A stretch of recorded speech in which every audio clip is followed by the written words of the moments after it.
Hello there, welcome to the Saroy channel and welcome to my Omnibus series. I've got so many of these omnibuses that are going to come out so that you'll be able to listen to an hour's worth of stories, which I know you're going to love. You know, the thing is that telling stories is such a fine art, and it's something that was practiced hundreds of years ago when people didn't have the technology that we have today. And everyone would gather around the fire and listen to a wonderful story. And also, what is so wonderful about a story is that personally, I think it is the best way to go to sleep. Every night when I go to bed, I always listen to stories. And that's something that parents used to do with their children. It's something that they still do with their children. There's nothing better than a good story. And so I hope you're going to enjoy this series. And before we start, I just want to say, do subscribe to my channel because you don't want to miss out on anything.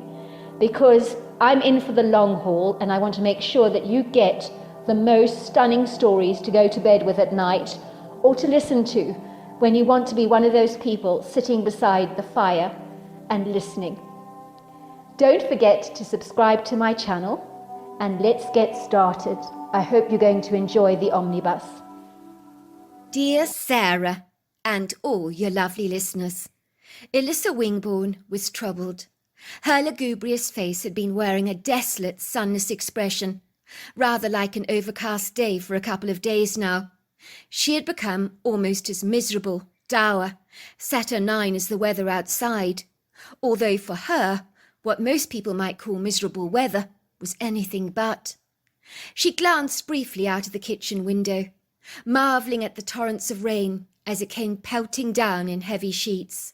She loved everything about the rather belated April showers, as now it was actually early May. The fresh fragrant smells of the earth after the downfall, the rather pleasing sound of the pitter-patter of raindrops on the roof, the distant rumbles of thunder as the earth grumbled. In truth, she wasn't as keen on lightning, but a storm she delighted in. Not if she was caught up in one, of course. Ironically, when speaking of the devil, right now she felt very much caught up in a storm, in her own life, of an altogether different kind. It was an invisible storm, in her own home, that she could tangibly feel. She felt as though she was stumbling around in the darkness, looking for answers. This was not a storm she could see, but one she could smell brewing on the horizon. She knew that her best friend Haley would know what to do in these enigmatic, clandestine, and rather paradoxical circumstances. But where was she? The woman was already half an hour late for their rendezvous, which was so typical of Haley. Elissa sighed wearily, pouring herself a cup of tea to distract herself, as she glanced out of the kitchen window periodically in her agitation. Of course, she shouldn't have been remotely surprised that Haley was late, for her very best friend was not as punctual or punctilious as she was. Indeed, Haley was one of the most forgetful, disorganized people that Elissa had ever met. In truth, theirs was an unlikely friendship. The two women were as opposite as chalk is from cheese. But maybe that was why their friendship worked and had blossomed, as each woman was drawn to the other's character traits that they wished they possessed on a subliminal, unconscious level that they were possibly both unaware of. Elissa would have loved nothing more in the world to be as carefree as Haley was, while Haley admired Elissa's well-ordered, efficient lifestyle. Haley was a woman in her late 40s, who wore her long hazel hair up on her head in a clumsy attempt to achieve the outdated beehive hairstyle, but Elissa secretly thought it always looked like a bird's nest. Sometimes she even imagined a bird laying eggs in Haley's hair, but that was a personal, private joke that she never shared with Haley. But the thought always made her smile. Elissa was such a prudent, judicious, composed person who kept her emotions in check, always loved to maintain the stiff upper lip in every eventuality.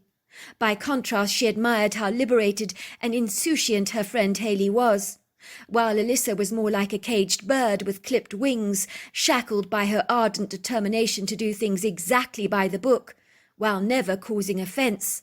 The fun-loving Haley was her polar opposite, like an eagle, peaceful, untroubled, eager to spread her wings. Nothing inhibited or held her back. She wasn't afraid to say it as it was. as political correctness was thrown to the wayside with gusto. She despised anything that discouraged free speech. She never restrained her words or watched her P's or Q's, nor ever concerned herself with social niceties or formal etiquette, nor did she care a jot about the opinions of others.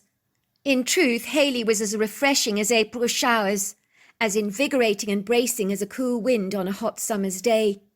Elissa was growing impatient. Where was Hayley? She pottered around her farmhouse kitchen, rather like a restless, frustrated lion in a zoo enclosure, pacing up and down.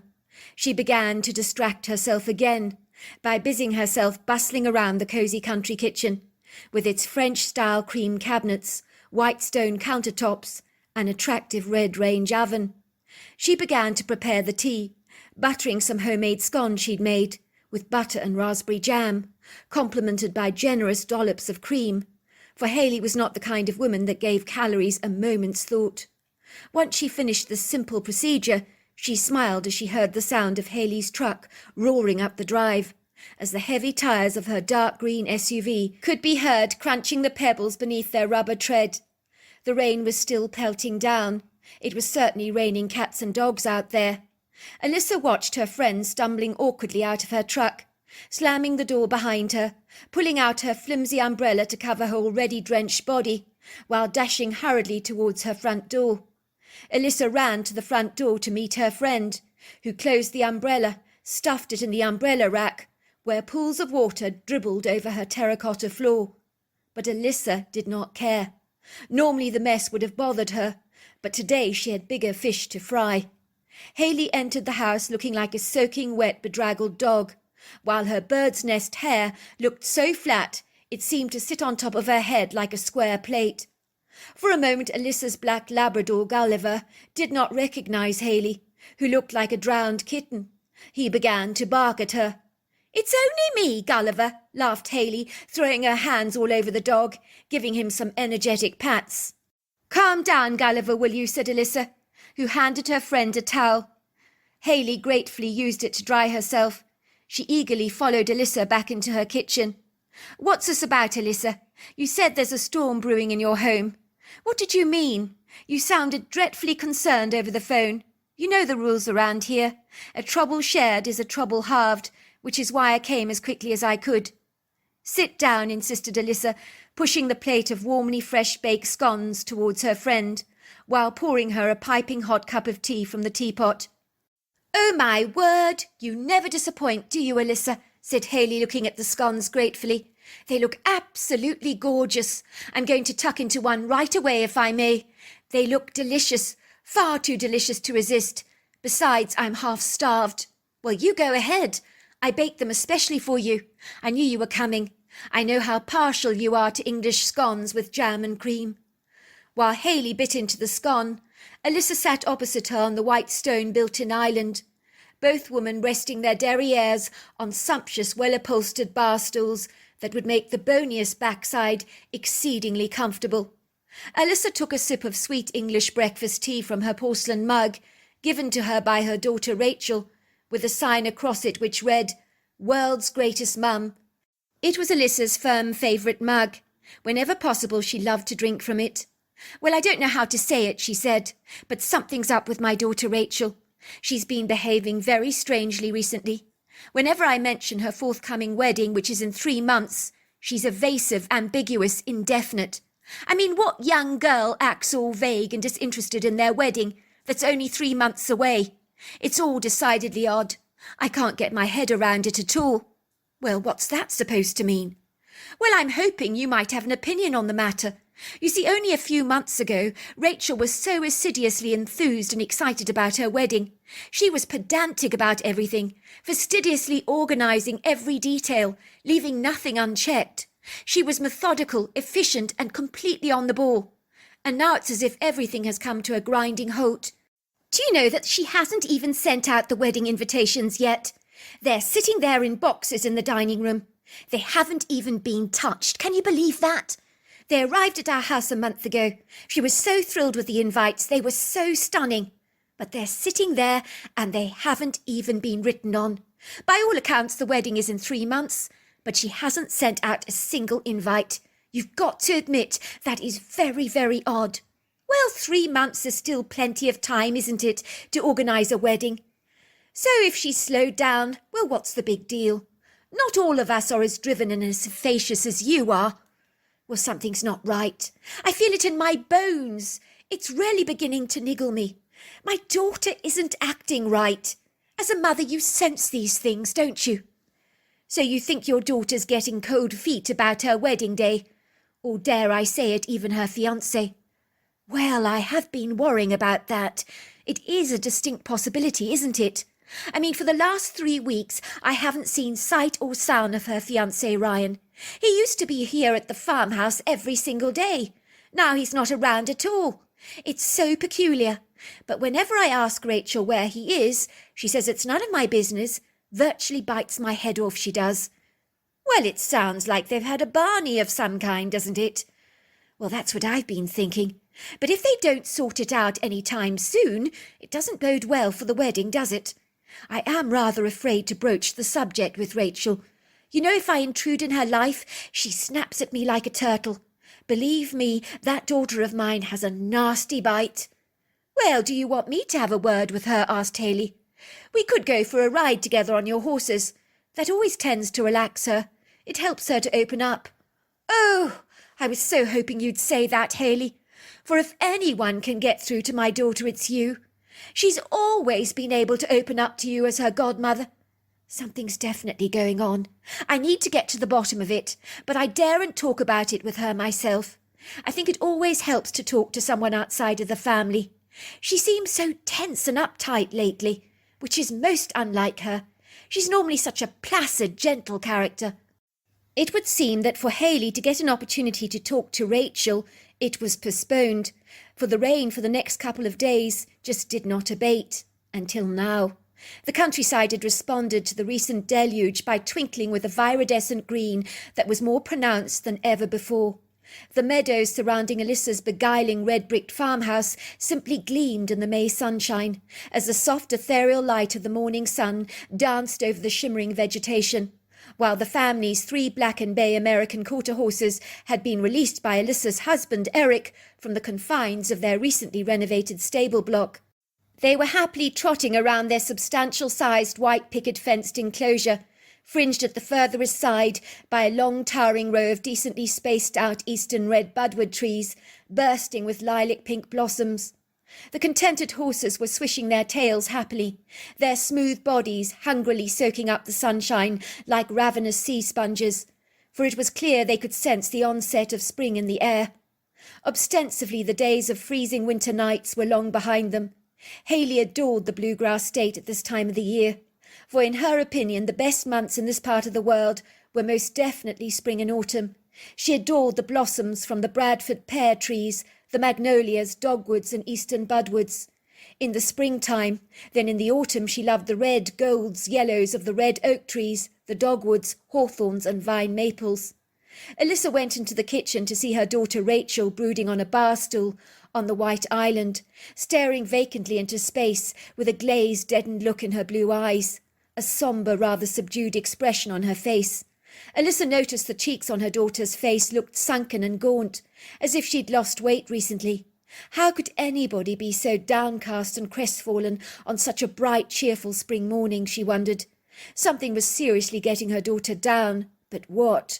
She was grateful that Haley would be making her appearance very soon. If anyone could get Rachel out of the doldrums, it was most definitely Haley. "Would you like any breakfast?" she asked her daughter. "I'm fine," said Rachel curtly. "I've got some coffee." "I think if you ate something, sweetheart, it actually might do you some good." "I don't want anything to eat," barked Rachel. "I told you, I'm not hungry." "All right, sweetheart. You don't need to bite my head off like that. Are you sure everything's all right with you? You do seem rather peaky.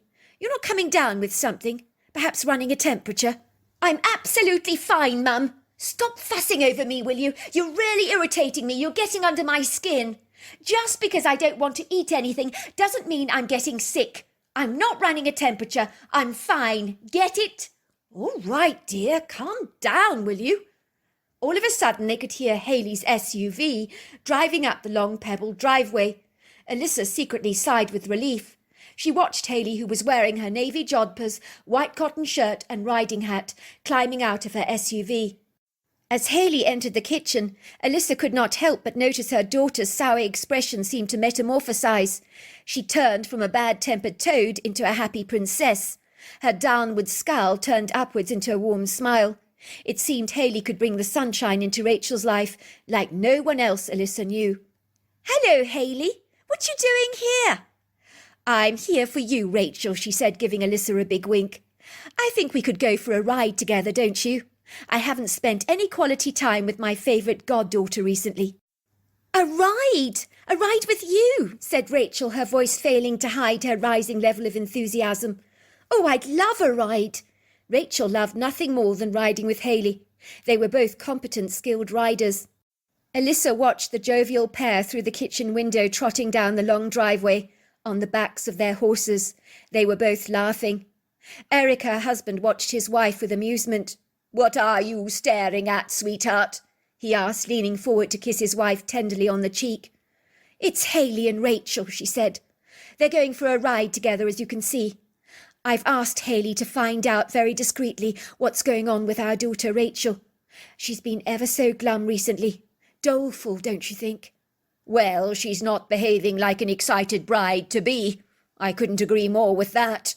Last night she literally barked at me, telling me to leave her the hell alone. When I asked her about her wedding invitations, how they were coming along, she literally bit my head off. I mean, the wedding is in 3 months' time. She hasn't sent the invites off. It's very odd. And as for Ryan, her so-called betrothed, where the hell is he? I haven't seen him around here lately." "Well, you can't ask Rachel anything about her impending wedding. She tends to clam up in her shell like an oyster, or otherwise she bites your head off and literally barks." "You think everything's all right with her and Ryan?" asked Eric, pouring himself a cup of coffee. "Methinks something is up there, don't you? Should we be worrying?" "Well, that's what I'm hoping to find out from Hayley. We need to find out what the hell is going on with our daughter. This could be the most, and should be the most exciting time of her life, planning for her wedding. But it's as if she's almost preparing for her funeral. I've never seen her look so joyless before. That effervescent sparkle in her has simply died." "I couldn't have put it better myself, sweetheart. We can only hope that Hayley can get to the bottom of what is going on with our daughter." It felt good to be with her goddaughter, Hayley reflected, as she and Rachel rode the two horses, Hoofington and Trotter, down the long hiking trail, surrounded by blossoming dogwoods and red oak trees. Before long, both horses were trotting side by side.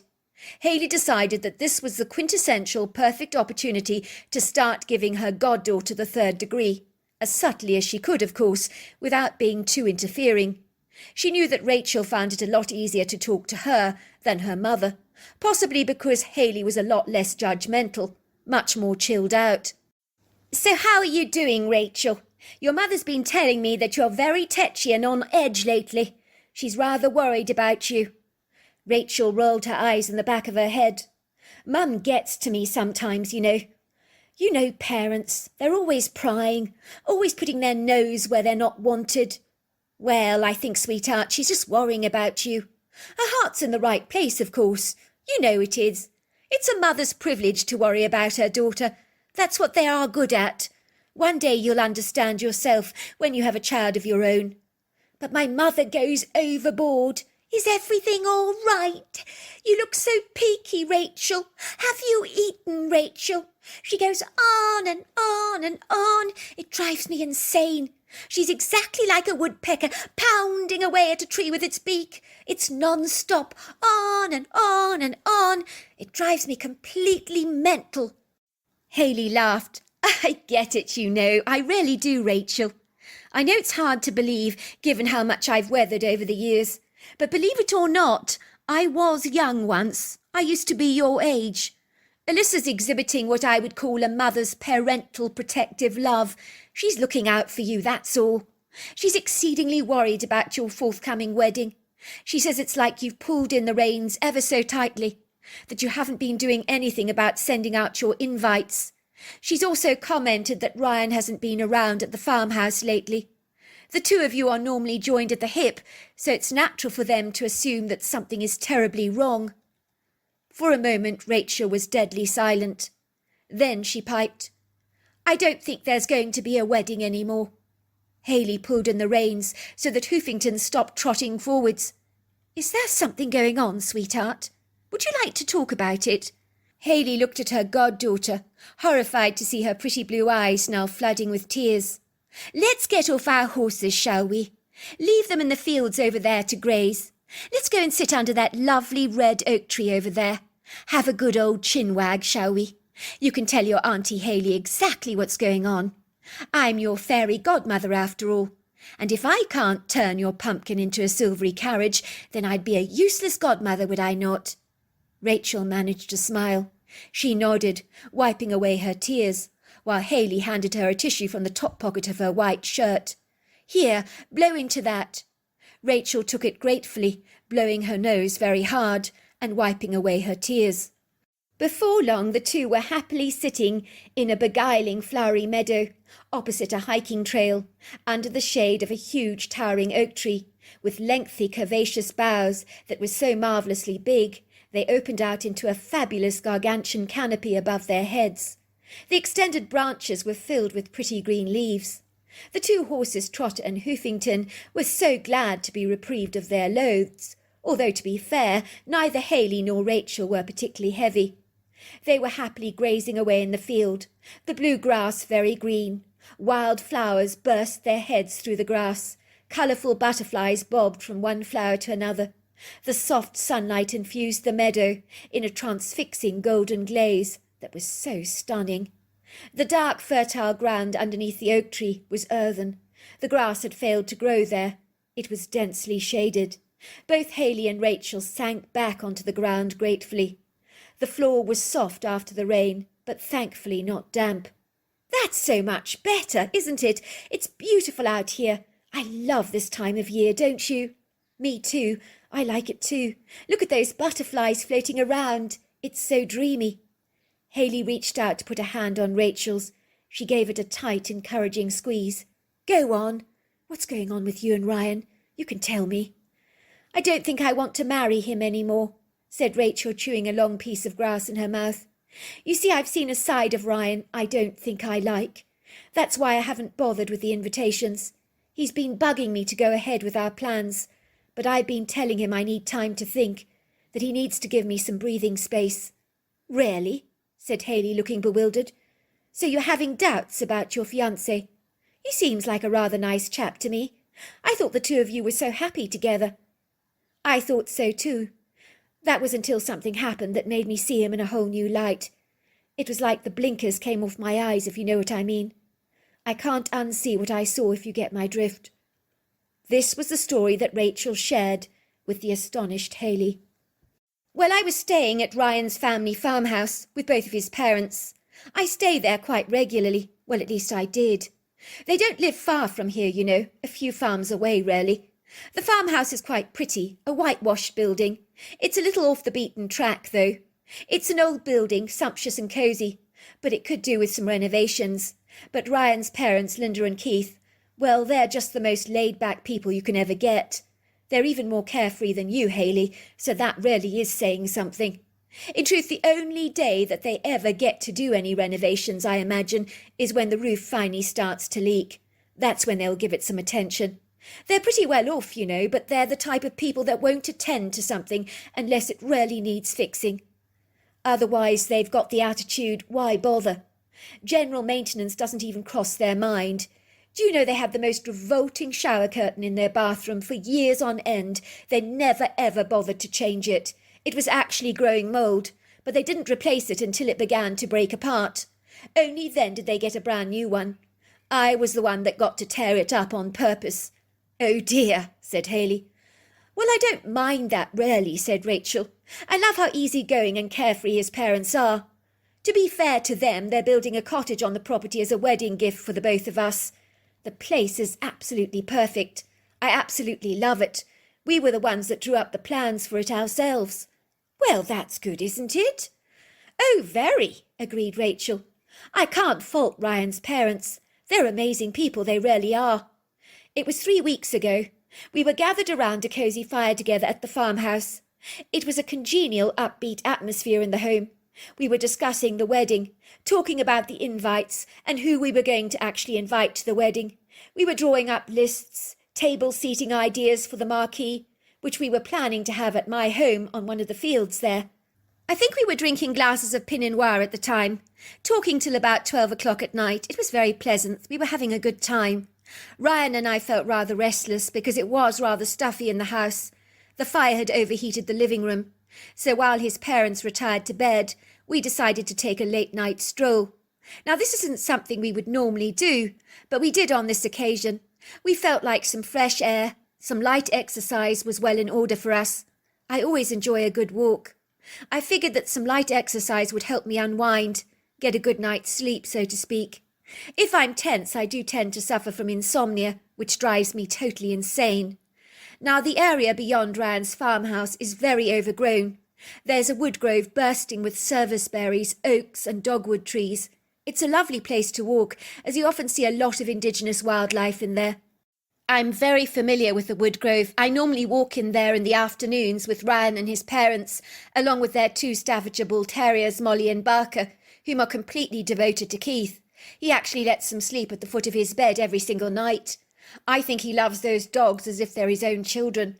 I tried to encourage those 2 Staffordshire Bull Terriers to come out with us. I mean, what dogs refuse a walk? But they simply wouldn't budge. It's like they're so unflinchingly loyal to Keith. They refuse to leave his side. Ryan and I put on our anoraks and walking boots. We both wore headlamps on our heads. It was a very pleasant night, certainly in the beginning. Granted, it was cold, there was an invigorating cool breeze blowing against our faces, but the air felt fresh and revitalising after the cloying, stuffy atmosphere of the house, made a whole lot worse by the fact that Keith, he insists on smoking his god-awful pipe.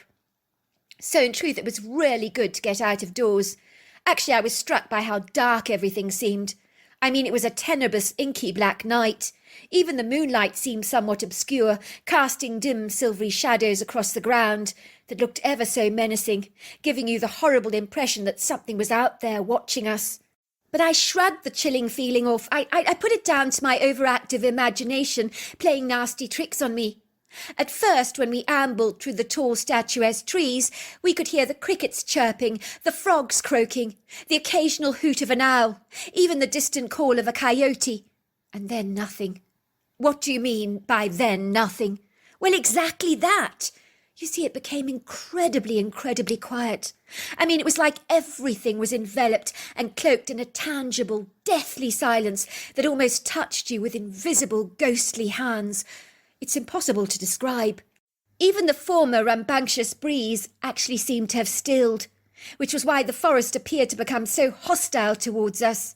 It was as if its benevolence had almost dissipated, as if something or someone didn't want us in there.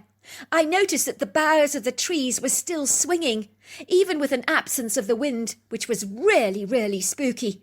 It sent electrifying chills down my spine, but not the good kind. The trees looked ominous and so scary. Their huge elongated trunks and extended branches made them look like giant men. But everything felt cloying, as if we were surrounded by a very formidable, unfriendly, powerful presence. I couldn't shake that inscrutable feeling off me, that we were being watched. But I noticed that Ryan seemed innocuous and unoffended by the woods. I think he's a lot less sensitive than I am. He appeared immune to the uncongenial atmosphere that I had almost certainly picked up.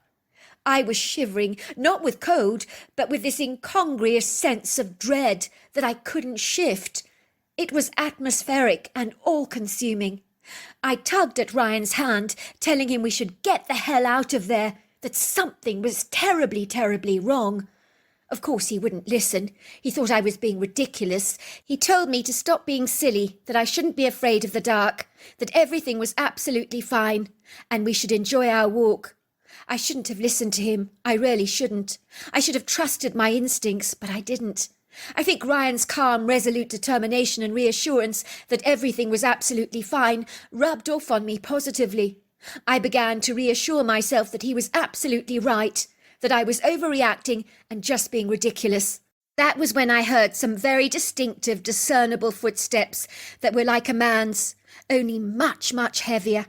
I sensed then that we were definitely being stalked, but whatever was following us was mighty, big, ponderous, substantial in size. The only way I can describe it is if you imagine an elephant walking up on two legs, stomping the ground beneath its feet, crunching fallen plant debris. Well, the sound was exactly like that. It was haunting. In fact, for a moment I thought we were being shadowed by a ghost, as what living, breathing thing could make a noise like that? Then I heard the snorting sound that sounded like the water emission you hear from a whale's blowhole. Ryan looked at me, and then his eyes grew round. He was physically shaking, his whole body wobbling like a rickety, unstable boat. He said, "What the hell is that?" I tried to tug him, to tell him, "We need to leave now! We need to go now!" But he seemed frozen to the spot, like a solid ice statue, as if his body had become heavy and immobile, like a piece of marble that is impossible to shift. "Come, let's go. We need to leave now. We need to leave now, Ryan," I said. But all he did was pointed at a couple of trees, as if his whole body was locked under a magnetic trance. And that was when I noticed this huge branch from an oak tree swinging up and down. Now, I assure you, it would have been a physical impossibility to move that branch ourselves. It was such a powerful branch. It would have been too heavy for us. But something or someone was pushing the branch up and down with relative ease. And that was when we saw him. "Saw what?" asked Haley. "Saw the creature. At first I had no idea what it was. But Haley, this thing was monstrously huge. The scariest, most intimidating thing that I have ever seen in my entire life. Truly, I felt as if the gates of hell had opened up and unleashed the most formidable demon from its fiery inferno.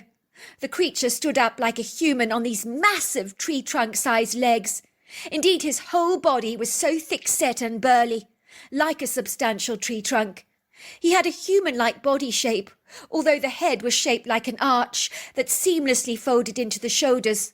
I didn't actually see a neck to speak of on this thing, but it had overlong arms very much like a primate, only a lot more developed and considerably more muscular. In truth, everything about this creature was ripped. He would easily intimidate a bodybuilder by his sheer size and girth. His body was covered with a hair that was so dark, so black, that even the night seemed lighter by contrast, and we're talking about a pretty dark night. The creature had a leathery face, a human-like nose, but it was very, very flat. Its brow was heavily wrinkled, its jawline significantly square. It had hooded, deep-set eyes of a very dark colour, that in certain lights burnt a hellish red. It was utterly terrifying. It felt like the devil himself was looking right through us with an X-ray vision. "Oh, my God," gasped Haley. "I do believe you're describing a Bigfoot. I didn't even think those things were real." "Well, believe me, Haley, neither did I. But I promise you this creature was as real as you and I are. And yes, I discerned it had to be a Bigfoot. I mean, what else in God's name could it possibly have been? Let me tell you this, Haley. I've never felt such fear in all of my life as I did in that moment. The beast was terrifying. The fact that it possessed any human characteristics whatsoever didn't offer me any comfort or assurance. It pulled back its lips and began to roar at us, punching its fists against its chest in an expression of dominance. I screamed at the top of my lungs. The anomalous creature started to chase us. Truly, Haley, I thought I was about to die. I've never, ever felt such terror before, coursing through my veins as it did just then. It was like I could almost see my life flashing before me. I remember my heart was thundering in my chest at 100 miles an hour. I could literally hear every single beat. My forehead was perspiring, and I was just in such a state. The next thing I knew was that Ryan pushed me towards the Bigfoot, so I fell at the creature's feet, while he hightailed it away. "Ryan did what?" gasped Haley. "He threw me at the creature's feet, while he ran away to make his escape. It was like he was hoping the creature would kill me, so that he could get away and save his own skin. I was more upset about that, let me tell you, about what Ryan did at that moment, than my fear of the creature. I was absolutely mortified that he could do such an atrocious thing. It's pretty much like being thrown in a lion's den or in a pool of flesh-eating piranhas. I mean, I was left at the mercy of this creature who had the capacity to kill me with just one punch. Haley's face grew white. Ryan threw you at a Bigfoot. Are you being serious? Pretty much, that's exactly what he did. What did the Bigfoot do? How did he react? He pretty much ignored me, actually. He did acknowledge me, though, nodding at me, which I thought was quite odd. I'm not sure what that was supposed to mean. Then he went running after Ryan. So I got up and ran through the woods a different way, making my way back to Ryan's home. When I got to the front door, Ryan was already in the house. I could see the creature standing at the edge of the woodgrove watching me. He seemed calm, as if his anger had subsided. He nodded at me again, then he just turned around and disappeared into the woods. I was banging on the door with my fists for a long while before Ryan eventually let me into the house. He seemed surprised that I was unscathed. Thankfully, we didn't wake his parents up. Of course, when he saw me standing there in the doorway, he hugged me and said, "Babe, I'm so glad you're all right." But I shook him off with disgust, reminding him that he threw me into the creature's path just to save his own skin. He told me, of course, it was an accident, that he hadn't intended to do it, but that he'd panicked. I didn't think that was a reasonable excuse. "Oh, I panicked, so I threw you to the lions and saved myself. I mean, does that make any sense at all?" "So I take it that's why you don't want to marry Ryan." Once again, tears filled Rachel's eyes. I thought I loved him. I really did. But after he threw me in the Bigfoot's path to save his own skin, something died in me. It was like a spark went out. I felt so betrayed, so let down, so desperately disappointed. I mean, surely, Haley, a man should want to save his loved one over and above himself. But he put me in the line of fire, into harm's way. What kind of a man does that? Even on the Titanic, they saved the women and children first. Should not the man you married be prepared to lay down his life for you? Or am I being unreasonable here? Absolutely not. Ryan's instinct should have been to save you over and above himself. The fact that he failed to protect you and threw you to the creature to save himself is absolutely reprehensible. You can't possibly marry a man like that. I 1000% agree with you. Rachel's face looked heartily relieved. You do agree with me? Absolutely. I don't actually think you've got a choice in the matter but to call the wedding off. Ryan showed you his true colours, didn't he? That when push comes to shove, Ryan is only interested in Ryan. Perhaps he has a touch of the narcissistic personality type. They say never marry a narcissist, they'll eat you alive. Rachel pulled out her cell phone from her pocket, showing Haley the long line of SMSs Ryan had sent her. There were hundreds of them. "Rachel, let's talk. Rachel, I'm truly sorry about what happened.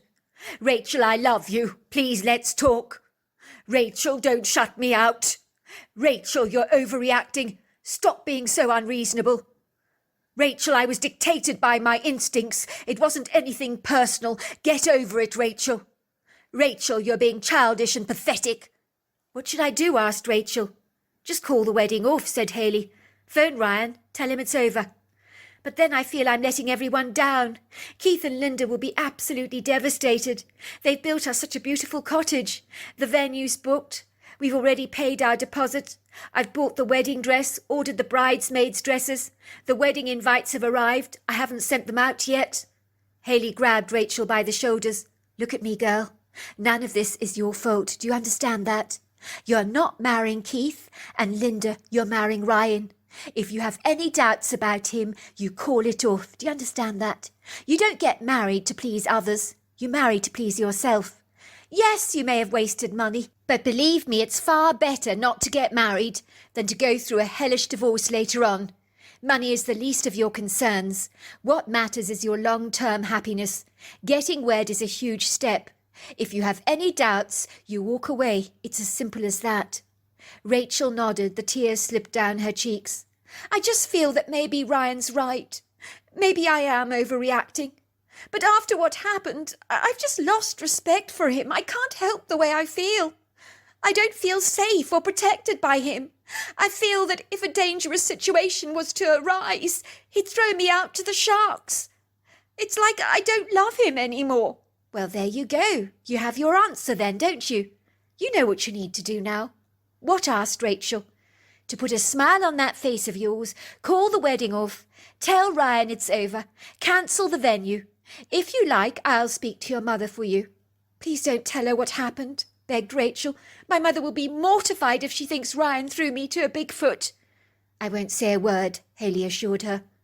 Alyssa kept looking through the kitchen window, waiting to see if her daughter and Haley had returned from their ride. They'd been gone for almost 3 hours. She was growing concerned. But then she saw them riding up the long gravel path, and for the first time in ages her daughter Rachel appeared to be smiling. I knew Haley would get through to her, she thought. As Haley walked through the kitchen door with Rachel at her side, she said, "Alyssa, I think you should know that your daughter has called off the wedding with Ryan." Alyssa looked stunned. "What happened, darling? I thought the two of you made a perfect team together." "That's a good way to put it, Mum," said Rachel. "I think it was because we weren't a good team that I decided to call it off. Let's just say I discovered another side that I didn't like much about Ryan." "But I thought you were head over heels in love with him, darling. You swore to me he was the one." "Not any more, Mum. A girl's entitled to change her mind, is she not?" "Oh, of course," said Alicia, kissing her daughter tenderly on the forehead. "All we care about, darling, is your happiness. At the end of the day, that's all that matters. I was saying to your daughter that if she has any doubt about Ryan, she should not go through with the wedding." "Haley's absolutely right about that," said Alicia. "When I walked down the aisle with your father, I knew without a shadow of a doubt your father was the man for me." "Would he take a bullet for you?" asked Rachel. "But of course, dear, your father would lay down his life for me. And of course you and your brother too. You know he would. You do ask sometimes the most nonsensical things." "That's as I thought," said Rachel. "Exactly as I thought." In the years that passed, I'm so glad to report to you that Rachel was swept off her feet by a man she knew would never let her down, whom would always protect her and take care of her. But when she reflects on the Bigfoot she encountered, she certainly believes that if it had wanted to harm them, it would most certainly have done so. So she believes he was all bark and no bite, possibly just a territorial creature. "I do not know why it was nodding at me," she said. "That is something I will always wonder about." So there you are. That's my story. Dear Sarah, and all your lovely listeners, this was the first time my brother was bringing a girl home to meet my parents, so to speak. So this was a big deal for him. It had to mean something, although nobody spelt out the exact words, but we were all congruent, easily on the same page. This had to be serious for my unforthcoming brother to spontaneously be bringing a girl home to meet the family. Doing something like this was completely contradictory to his character, as he kept his seclusive love life sequestered from prying, intrusive eyes, especially those of my presumptuous, inquisitive parents. My brother Franklin was a very self-effacing, introverted, unassuming, contained person, exactly like my father, both in his personality and his outward appearance. In fact, the two of them were like two quintessential peas in a pod. If you looked at early photographs of my father, when he was 25, Franklin's age, it was quite airy, actually.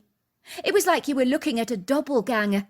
Both men were like clones of each other, tall, lanky, with golden skin, blonde wavy hair, the bluest, most piercing eyes that you've ever seen. Of course, my dad, now being significantly older than my brother, in his 50s, his blonde hair had thinned out considerably.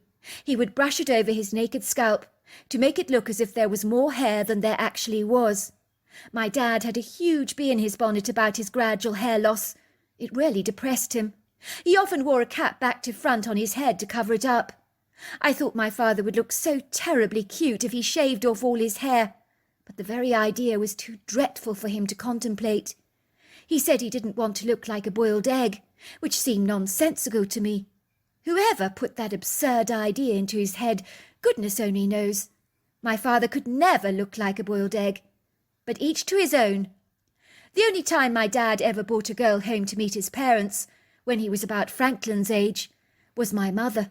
They ended up marrying each other. I was 20 years old at the time when Franklin brought home this mysterious girl to meet the family. Growing up, I'd always received my bigger brother's consummate, circumspect attention. He'd always looked out for me wholeheartedly, as his younger sister. On one occasion when I was bullied by a couple of kids at school, my brother went and dealt with them on my behalf. Those kids never ever troubled me again. He had always been scrupulously protective towards me. In truth, I had extreme reservations about meeting my brother's girlfriend. I will admit an incongruous small part of me may have been a wee bit jealous of him giving another girl his interminable attention. But I knew I wanted my brother to be happy, so if this girl made him happy, I guess I'd have to be pleased for him. I couldn't comprehend why my pedantic, purist mother was in such a dreadful state that day. My mother was bustling around the kitchen in an anxious frenzy, trying to prepare the luncheon for my brother's special guest. She wanted to make a good impression on his new girlfriend. Shouldn't it have been the other way round, I thought. I could see she looked terribly nervous. Her forehead was covered in perspiration. My mother could be punctilious. She wasn't happy unless everything was fastidiously perfect. "Relax, Mum," I teased. "What are you worrying about? You'll probably find that Franklin's girlfriend is much more apprehensive and skittish about meeting you than you are about meeting her." "Lillian is absolutely right, sweetheart," said my father, who was sitting on the very comfortable couch in the living room, with his legs stretched out on the extension padding that came out of the couch, so he was comfortably sitting back on it like an open bed. It was hardly a wonder he always gravitated towards that chair. He was tapping into his cell phone to access the news. "I'm sure the poor girl is more uptight about meeting you than you are about meeting her," he assured my mother. "Maybe so," said my mother, "but it's terribly important that Franklin's girlfriend is made to feel most welcome. I really want her to like us." "More to the point," said my father, glancing up from his cell phone briefly, "I hope we like her. I've always worried about that with our kids. Imagine if one of our children marries someone we both hate. Sorry, Lillian, to say that in front of you, but you do have to admit it is a horrifying, alarming thought that has crossed my mind fleetingly." "Does that ever happen?" asked my mother. "Of course it does," said my father. "You hear the most dreadful stories of mother-in-laws at loggerheads with their daughter-in-laws. It's often because the mother thinks no one is ever good enough for her son." Oh dear, said my mother. "Please God, may that not be me. I couldn't think of anything worse than not getting on with Franklin's wife. Oh, I'd hate a family rift." "Keep your hair on, Liz," laughed my father. "Franklin is not marrying this woman. Well, not yet, I hope. He's merely bringing her home for lunch. I'm sure she'll be a jolly nice girl. I'm sure he's got very good taste in women, just like his father. What do they say? Like father, like son. He's a chip off the old block. So if he's anything like me, he has phenomenal, exemplary taste in women, like I did when I married you, my love." "But have you met any of his girlfriends before?" asked my mother. "Of course not, Liz. None of us ever have." "Well, then there you are. How can you say he's got good taste in women if you've never met any of his girlfriends before? Also, if we have not met any of his girlfriends, why is he suddenly bringing this young lady home to meet us? Because it's serious, isn't it?" For a long moment, no one said a single word, but it was clear what we were all thinking. We were very fortunate to live in a pretty Boston neighbourhood, where the street was lined with towering, majestic oak trees that shaded the entire street, as their huge, extensive boughs created a massive canopy over the road, so walking down the street, it was heavily shaded. Our detached house that stood on a reasonable-sized square of land, as did most of the properties on our street, was recently renovated, a 50s home that had been more modernised, but still possessed some of the house's original character. On the exterior of our detached home, it was very symmetrical, quite plain, as houses were indeed like that in the 50s. But my parents had painted the walls a buttercup yellow, added Wedgwood blue-coloured shutters to the windows, while climbing roses, along with purple wisteria, spiralled generously over the exterior front walls of the home and around the blue front door, giving it that quintessential English country look. Our home on the inside was open-plan living at its finest, where all the rooms blended seamlessly into each other, without any walls. We had sweeping oakwood floors, contemporary artwork on the walls, very attractive rugs, and very sumptuous furnishings. On the rear of our property we had large floor-to-ceiling windows that unfurled onto a sizable wooden deck, commanding a very beguiling view over our backyard, where we had a verdant lawn, a scattering of trees, a pretty rose garden, beds of French lavender, pretty flowers. There was a swimming pool area surrounded by another entertainment porch, with a gazebo pergola, with a retractable roof, a very extensive barbecue fit for a king, sumptuous outdoor furnishings, changing rooms, a cloakroom, and finally a gym. As Boston is a university town, my brother Franklin was attending university there.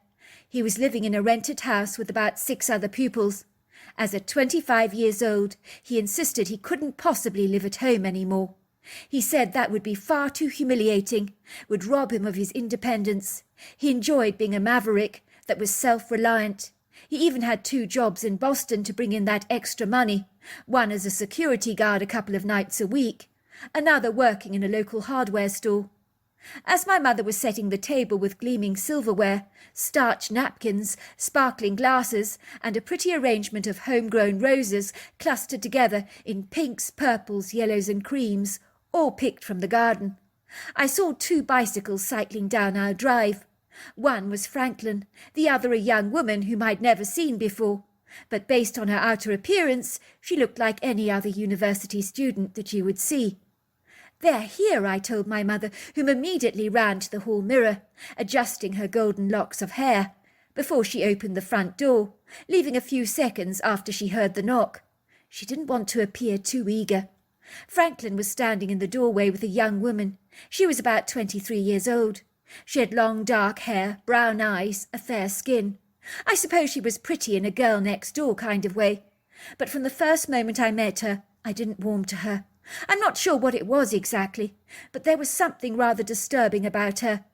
But it was more like an unconscious feeling that I couldn't personally isolate, but I did try to brush the feeling under the carpet. I didn't want to not like Franklin's girlfriend. I really wanted to like her. My mother threw her arms effusively over Franklin.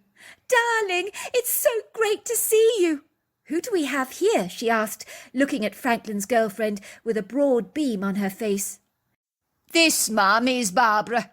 Everybody tends to call her Barbie." "Hello, Barbie," said my mother, shaking her hand warmly. "I'm delighted to meet you. This is my daughter Lillian over here," she said, pointing to me, "and my husband Barker over there. I know it does sound like a dog's name, but I assure you it isn't. That is his genuine name." The young woman did not laugh at my mother's attempt to be funny, but she smiled awkwardly, her eyes darting around the place like an anxious ferret. Franklin held her hand tightly. I could see a besotted sparkle in his eyes. I hadn't seen that before.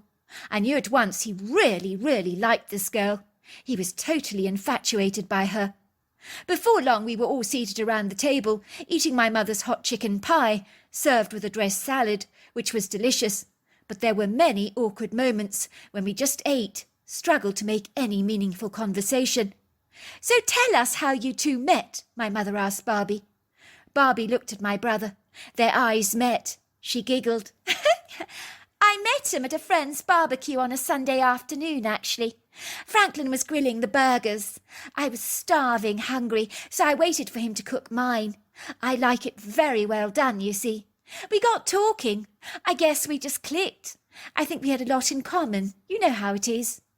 "So are you also at the university then, I imagine?" "Yes, I am, but I don't live far away from here, actually." "Would you believe it, Mum? Barbie actually grew up in our neighbourhood. She only lives blocks away from us. Isn't that ironic? It's a small world, and yet we've never ever crossed paths before." "My parents also live in a 50s house, actually. But ours isn't as nice as yours. You've renovated your place really beautiful. I like the open-plan effect of your home. Ours is very dated, stuck in a time warp, but my dad is very old school. He says he likes the character of the place. He doesn't want to change a single thing about it. But me and my mother, we'd love to renovate the place." My dad says it'll have to be over his dead body. So I guess we'll just have to do him in then." No one around the table laughed. My brother Franklin immediately changed the subject to avoid any inappropriate awkwardness. It was the way she'd said, "I guess we'll just have to do him in then," that had made my skin actually crawl. After my brother had left with his girlfriend, riding away on their bicycles, as so many people cycle on bikes in a university town, my mother was washing the dishes, while my father dried up and put them away. "So what did you think of her, darling?" my mother asked me. I wrinkled up my nose in distaste. I don't like her at all. The way she said she'd have to do her dad in to renovate their home, the way she said it, it sounded, well, really off-centre. It wasn't funny at all. It almost sounded malicious, as if there was a part of her that would be quite happy to dispose of her dad, almost as if he was surplus to requirements. But then maybe I'm just being dramatic. "I thought so too. Isn't it funny?" said my mother. "I don't know. There was something about her that I just didn't like.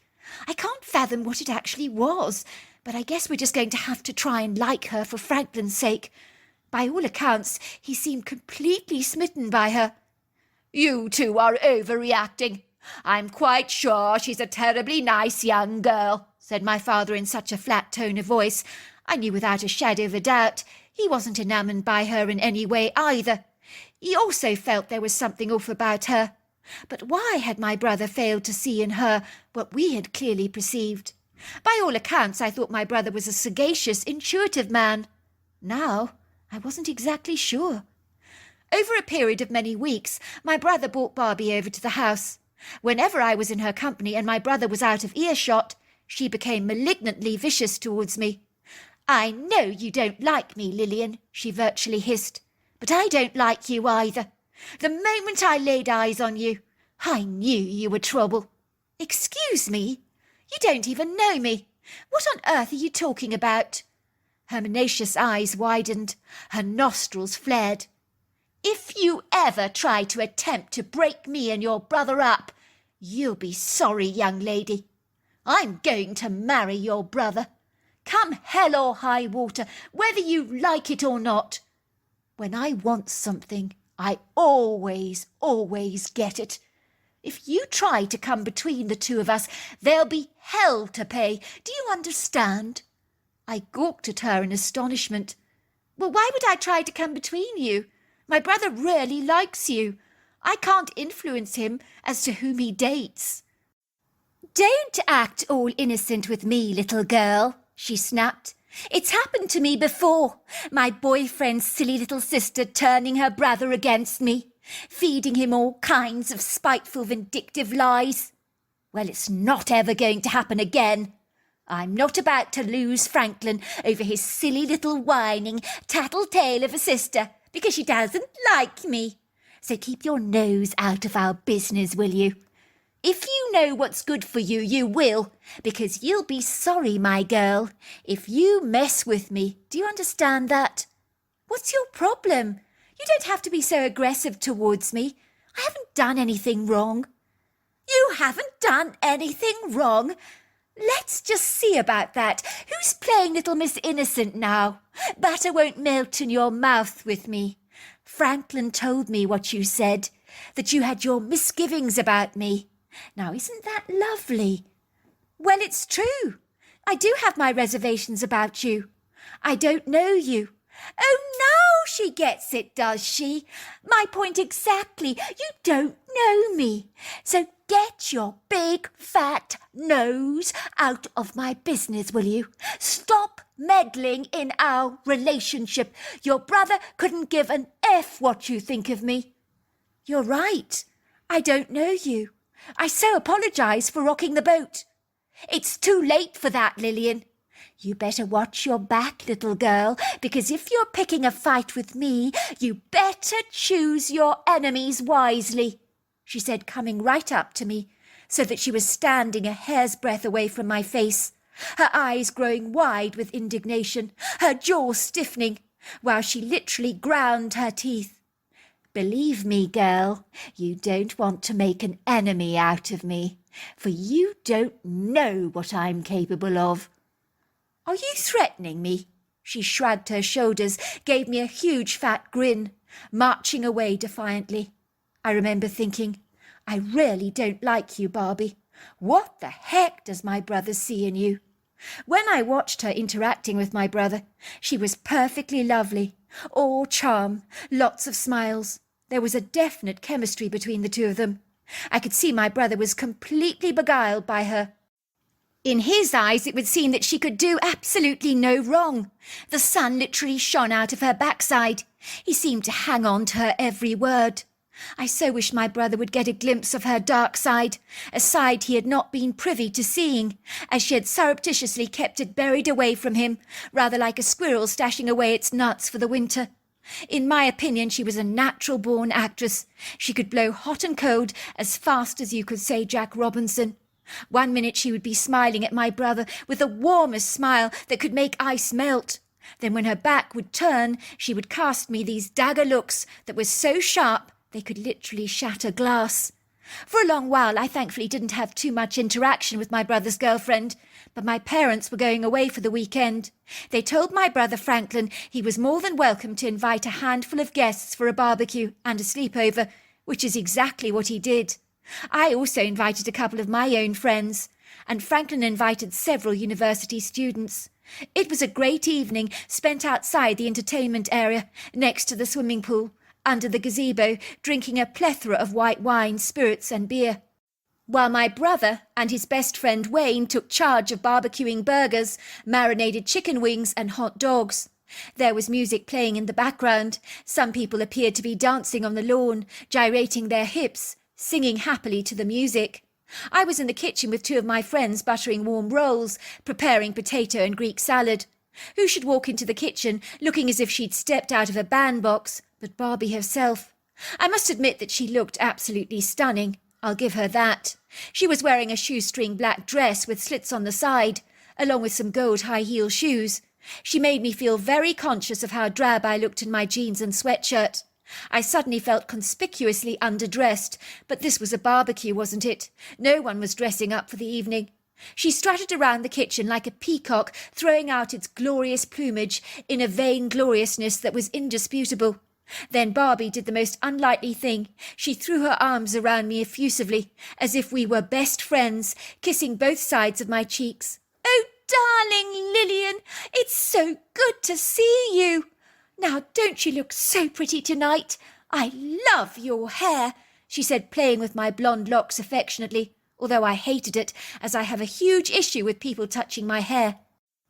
I began to flush bright pink with embarrassment, momentarily rather seduced by Barbie's flattering words, secretly wondering why she was being so incredibly nice to me. I wasn't sure exactly how to react. Was this genuine, or was this just part of a duplicitous act? I wasn't entirely sure, but she seemed to have both of my friends fooled or hoodwinked, if you like. They both seemed to think she was quite delightful, as if a bedazzling butterfly had suddenly flown into the kitchen. They were transfixed. "Now, Lillian, are you going to introduce me to your two lovely friends here or not?" she said, looking at my two bemused friends, who seemed overawed by this glamorous woman. "Well, these are my two friends. This is Lottie, and this is Candace." "Hello, hello." Barbie threw her arms around them both, as if they were bosom buddies, kissing them on both cheeks affectionately. "Any friends of Lillian's are friends of mine always," she chided. "I want you all to have such a wonderful time tonight, all three of you. Feel free to mix with all of Franklin's friends. I'll send you over some amazing wine I got from the Willamite Valley. You'll just love it. It's top-quality stuff." My two friends looked at me in bewilderment once she'd left. "I thought you said your brother's girlfriend was a complete dragon. But she's so nice. I think you've judged her far too severely." "You're probably right," I said. "I must have misjudged her." The evening started pleasantly. The music was good, as it had pleasing rhythmic vibe to it, and some of those old 80s hits made me just want to dance, not like the music nowadays, which is so inferior. I remember doing a lot of dancing. Barbie was true to her word.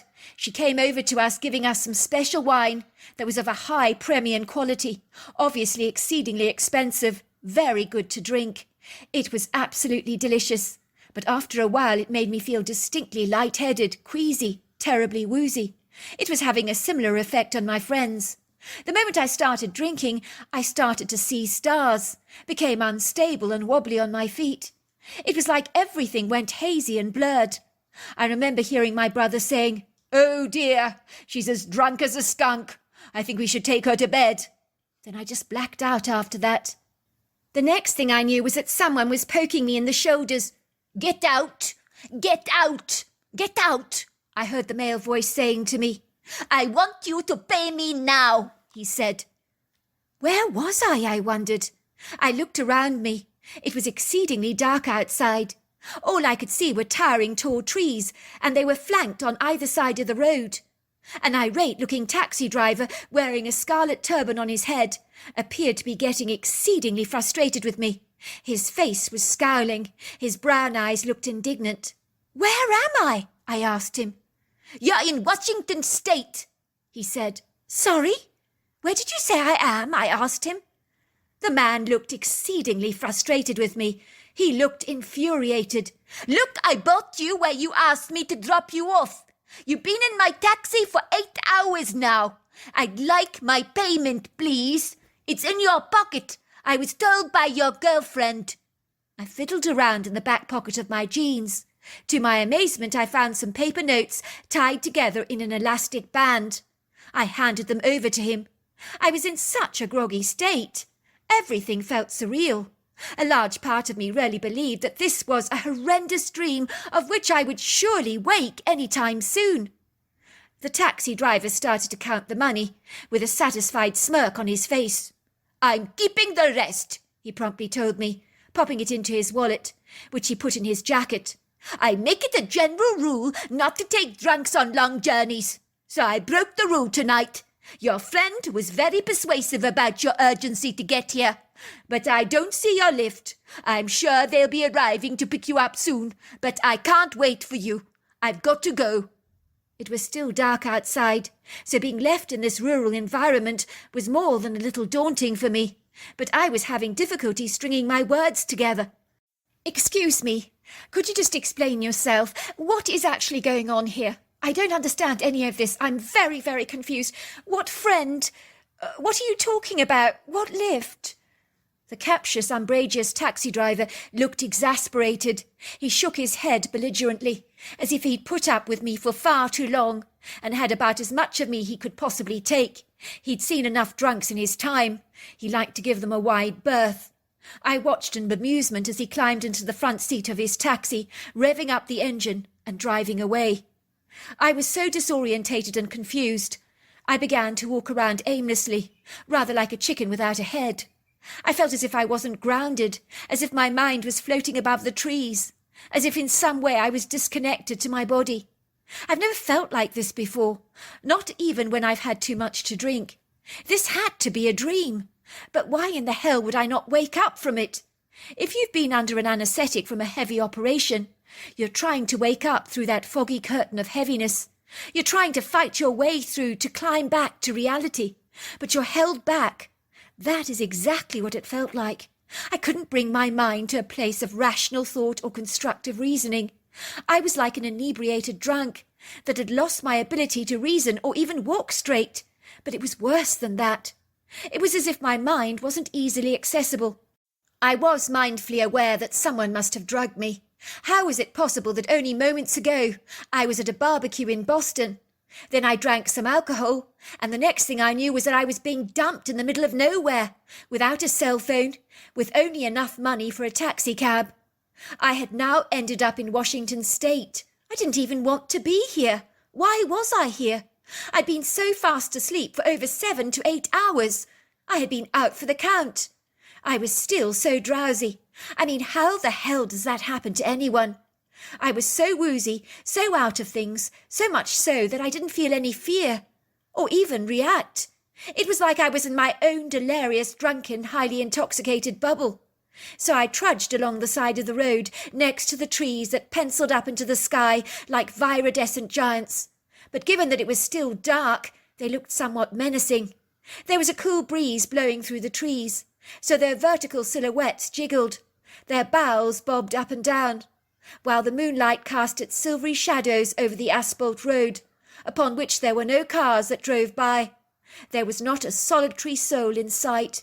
I could hear the crickets, along with the sounds of the frogs, but I remember feeling so terribly alone, as if I was the only person in the entire world that was surrounded by hundreds of trees wherever I looked.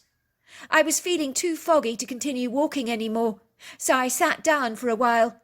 I think I must have curled up into a fetal position on the earthen pavement and fallen into a deep sleep. I'm grateful that it wasn't cold or wet. I awoke up to find myself being scrutinized by two anomalous, substantially sized figures that were daunting and imposing. What was happening to me, I wondered. At first I was in Boston, then I was in Washington State. Now I was being eyeballed by two speculative, inquiring creatures. One had actually poked me to see if I would move. Was this all part of some nonsensical dream of which I was finally going to wake up? Was I inebriated and befuddled? Was I imagining these weird creatures? Had I eaten magic mushrooms or something? And was I having some nonsensical, out-of-worldly experience? I studied the creatures through my bleary eyes, rubbing them a couple of times to make absolutely certain that I wasn't seeing things. It must have been early morning. I could hear the dawn chorus, see a soft light descending over the valley. As slowly but surely the grey sky began to subside, peeling away like a layer of dull paint to embrace a much lighter, more appealing colour. So the grey folded away, and a soft light enveloped the valley. The two curious creatures were scrutinising me through twinkling treacle-coloured brown eyes, filled with a solicitous concern. It was then, like a blinding revelation, that I realised exactly what they were. Oh, my word, they were Bigfoot. One was clearly female. She had long sagging breasts, low slung on her chest, rather like two big drooping empty sacks. She was tall, lanky, slender, with a muscular body, burly, powerful shoulders. But her face was so reassuring, her eyes so kind and tender. I knew I had nothing to fear. I could sense I was in the presence of two mighty, highly intelligent beasts, both of whom seemed benignant, empathic, benevolent, and tender-hearted towards me. The other Bigfoot I think must have been her youngling, for he was about 4 foot tall. They were both covered in long flowing hair, the colour of ash grey. Their faces were very human-like. They both had leathery grey skins, furrowed foreheads, high cheekbones, and very flat noses. For a second the female creature began to talk to the young creature.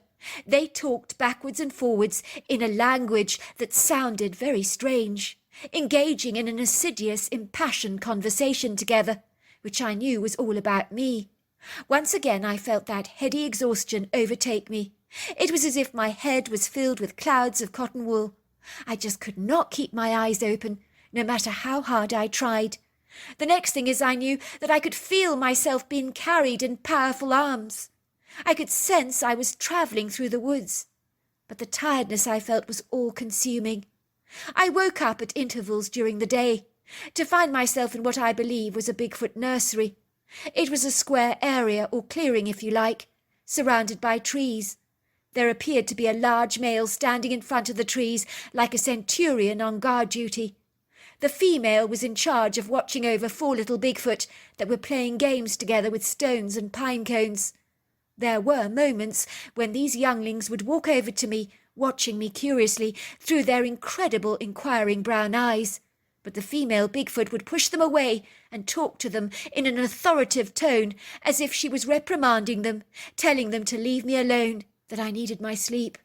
I had waves of consciousness where I would watch the little Bigfoots interacting with each other, and waves when I would drift off to sleep again as if I was floating on air. Why was I so incredibly tired, consumed by a compulsive, unrelenting, pathological fatigue that was relentless in its hold over me? But when darkness fell, I woke up to find myself alone, with just the female Bigfoot for company, who appeared to be keeping a steely eye on me. I really liked her. I stumbled to my feet, feeling this overwhelming need to violently hurl up the contents of my stomach. I quickly ran over to a bush. I threw up violently. My brow began to sweat profusely.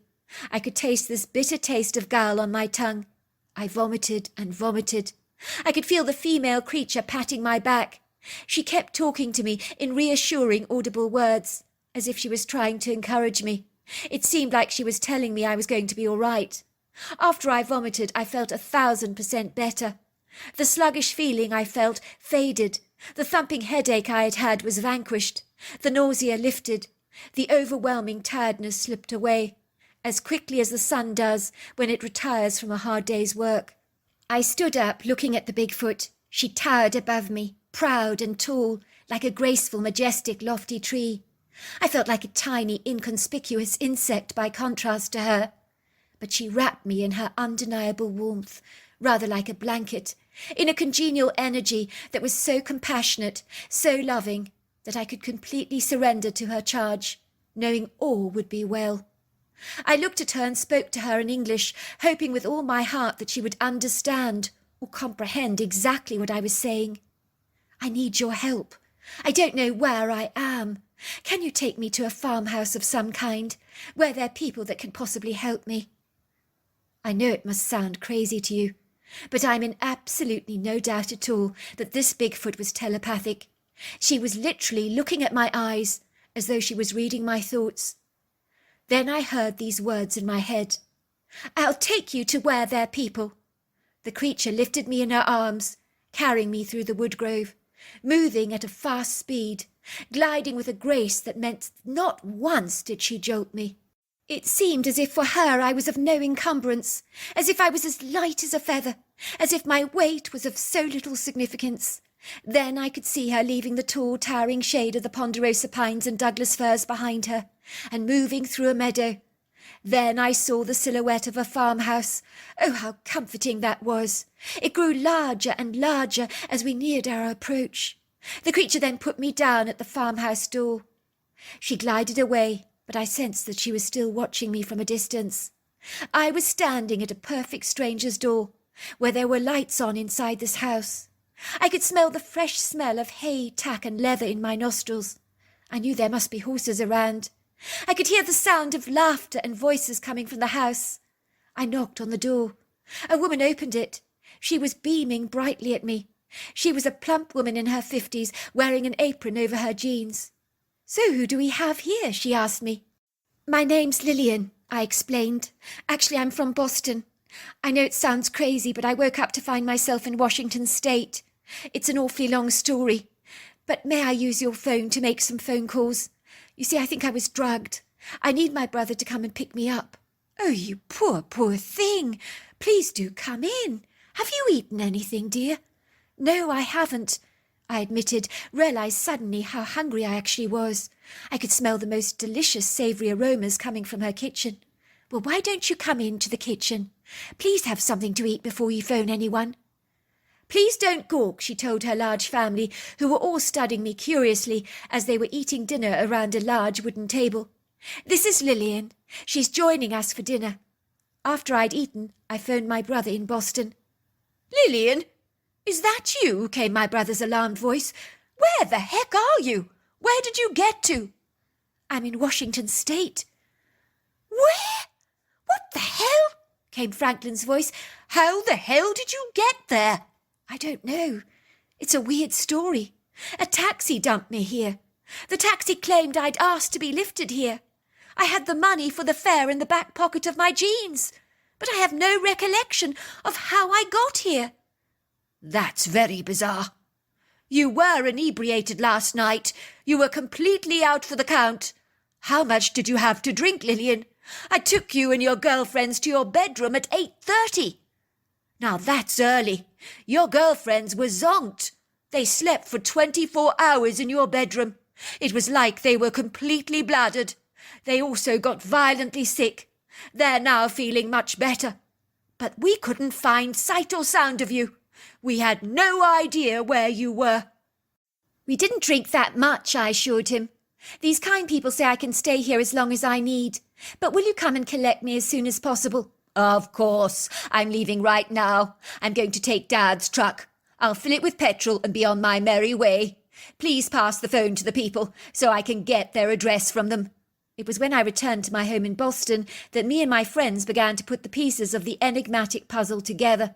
We soon realised that it was after Barbie had given us the wine that we had become unusually drunk. We realised that she must have spiked the drink with something that certainly had the capacity to completely knock us out. So what she put in that drink, God only knows. One of my brother's friends saw a drunken girl being placed into the back of a taxi, while a woman was talking to the taxi driver, telling them that the girl needed to go to Washington State as soon as possible. And she wrote down the details of the address for the driver, claiming that I was going to be picked up in that remote location by friends. I realised the syrupy sweet Barbie had turned on the charm to me and my friends with guileful intent, so that we would be unguarded and swept away by her charm, obliviously unaware that she had ensnared us in her trap. As I remember her saying to me, "Be very careful of who your enemies are." I remember that very, very clearly. My best friend Lottie was telling her mother what had happened. Her mother went as white as a sheet, the colour draining from her face. "Are you all right, Lottie?" my friend had asked her mother, who is a child psychologist working with seriously sick children who have mental issues, some that have the propensity for great violence and very bizarre, absurd behaviours. "Did you say Barbie? Is her name Barbara?" she asked Lottie. "Barbara Mackenzie." "I'm not sure," said Lottie. "I have no idea what her surname is, but I know she calls herself Barbie. I've got a photograph of her that I took on the evening of the party," she said, showing her mother the picture on her cell phone of Barbie lifting up her glass of wine in a toast with an animated expression on her face. Her mother examined the picture closely. Her face went whiter than chalk, if that was possible. She said, "Oh my God, it's her!" "Who, Mum? Who is she?" asked Lottie, looking alarmed. "Was she one of your patients?" Her mother nodded. "I'm not at liberty to discuss the case with you, due to patient confidentiality, but as this is your best friend Lillian we're talking about, I would tell her to watch her back if I was you. This girl, let's just say, is not someone you want to hang around with. Growing up, there were some nefarious things that happened around her childhood that many think she was responsible for. But of course there was no evidence, but let's just say the indicators definitely suggested that she was possibly involved. It was a very dark, gruesome state of affairs. I cannot divulge them to you. I wouldn't even if I could, because let's just say they were horrific. Do you think she could have paid a taxi driver to drop Lillian off in the middle of nowhere? In Washington State?" asked Lottie. "Oh, I think so. I really do. But as I say, I can't discuss the case. But let's just say, tell Lillian and her brother that they need to watch their backs. Don't get involved with her in any way. I've already said too much. I could get struck off, but I can't sit back and say nothing." When Lottie told me all this, I called my brother and told him I believed his girlfriend was responsible for sending me in a taxi all the way to Washington State. She was the one who lightly drugged us. Believe it or not, when my brother challenged her, she actually admitted to it. "All right, I did it," she told him, "but only because your sister was interfering in our relationship, trying to break us up. She's never liked me. I had to teach her a valuable lesson. She needs to know that you don't put your nose in other people's business." "So you think it's okay for you to go drugging my sister and her friends, getting her to be dropped in the middle of nowhere, miles away from home, in a strange place?"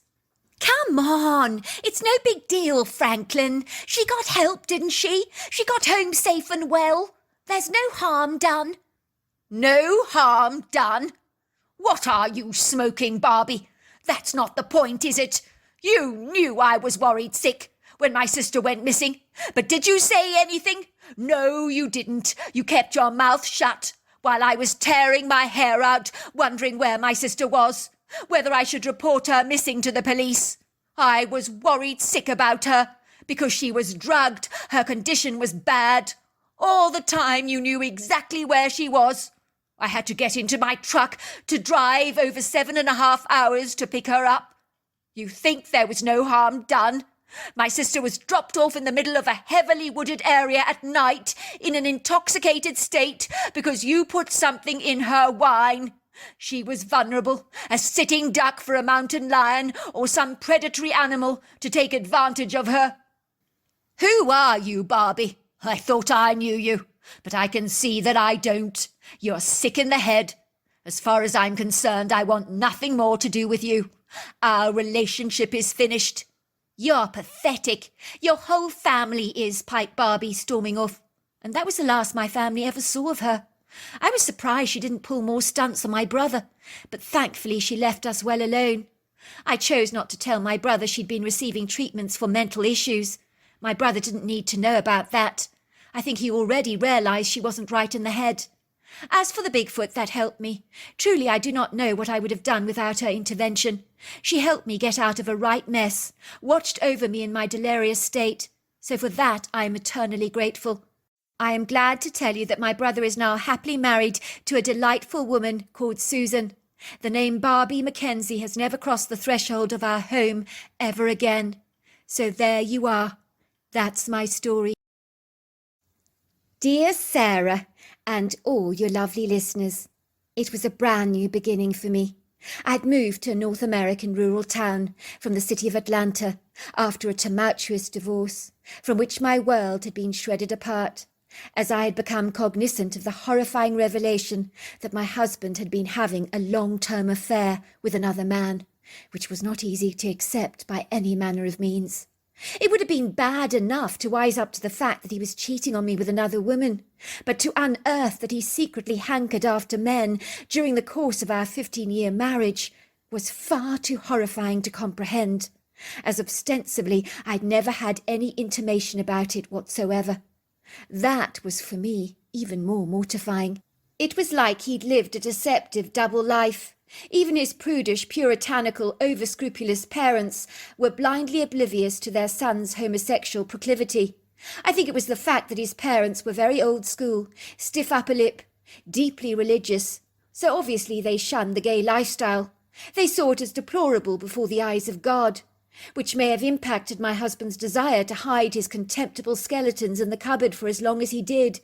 For being gay in his sight was a shameful, ignoble, rather dirty secret. Never once had I had a faint inkling that there was anything wrong in our relationship. By all accounts, we were an exceedingly happily married couple. Surely I should have recognised or discerned that something was off.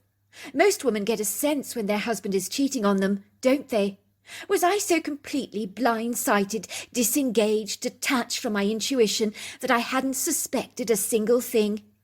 It was like I had to be dragged, kicking and screaming, to the truth, rather like a poor dog being thrust into the humiliation of its own urine, after being reprimanded for lifting its leg on your kitchen cabinets.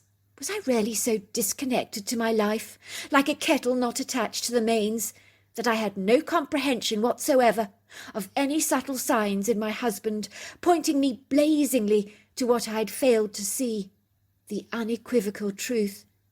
It had been a regular Tuesday night for me, when my world had turned upside down, rather like a ship out at sea, that capsizes into the ocean, sinks to the murky depths, leaving no survivors on board. I remember reflecting on this over and over again, playing it back in my mind like a video recorder on rewind. It was like 1 minute my world was completely together, everything so perfectly normal, and so intact, like a completed jigsaw puzzle on the hall table.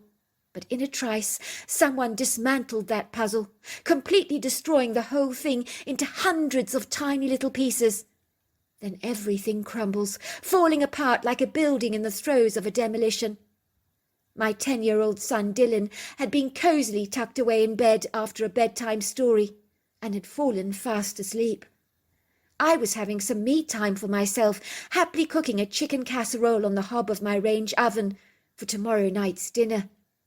I knew my husband was next door playing bridge with our neighbours, which is what he did every Tuesday night, like clockwork, so I was beginning to enjoy my own space. All of a sudden there was a fortuitous knock at the door. Little did I know that a single knock like this was about to change my entire life, like an avalanche, that everything would come tumbling down in a matter of seconds, so that the world that I had once known as my ordinary life would be unrecognisable. I glanced briefly at the kitchen clock. It was 8 o'clock at night.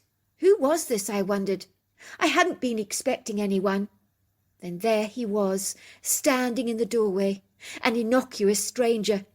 This was the man who was going to be responsible for bringing my life crashing down like a huge tsunami wave, destroying everything in its wake. He looked harmless enough, benign and respectable even, wearing an ensemble of designer clothes, including a pink polo shirt, a long pair of stylish white cargo pants, a pair of white leather loafers. He was long and lean, more beautiful than handsome, with fine facial features and a perfectly elegant straight nose. The kind of personable man that should have been born a girl. He was so well turned out, with golden skin, dark hair that had been bleached very white on the ends, standing up on his head in a funky hedgehog style that really rather suited him. I knew at once he was gay, as his effusive, ebullient, rather gushing gestures were effeminate.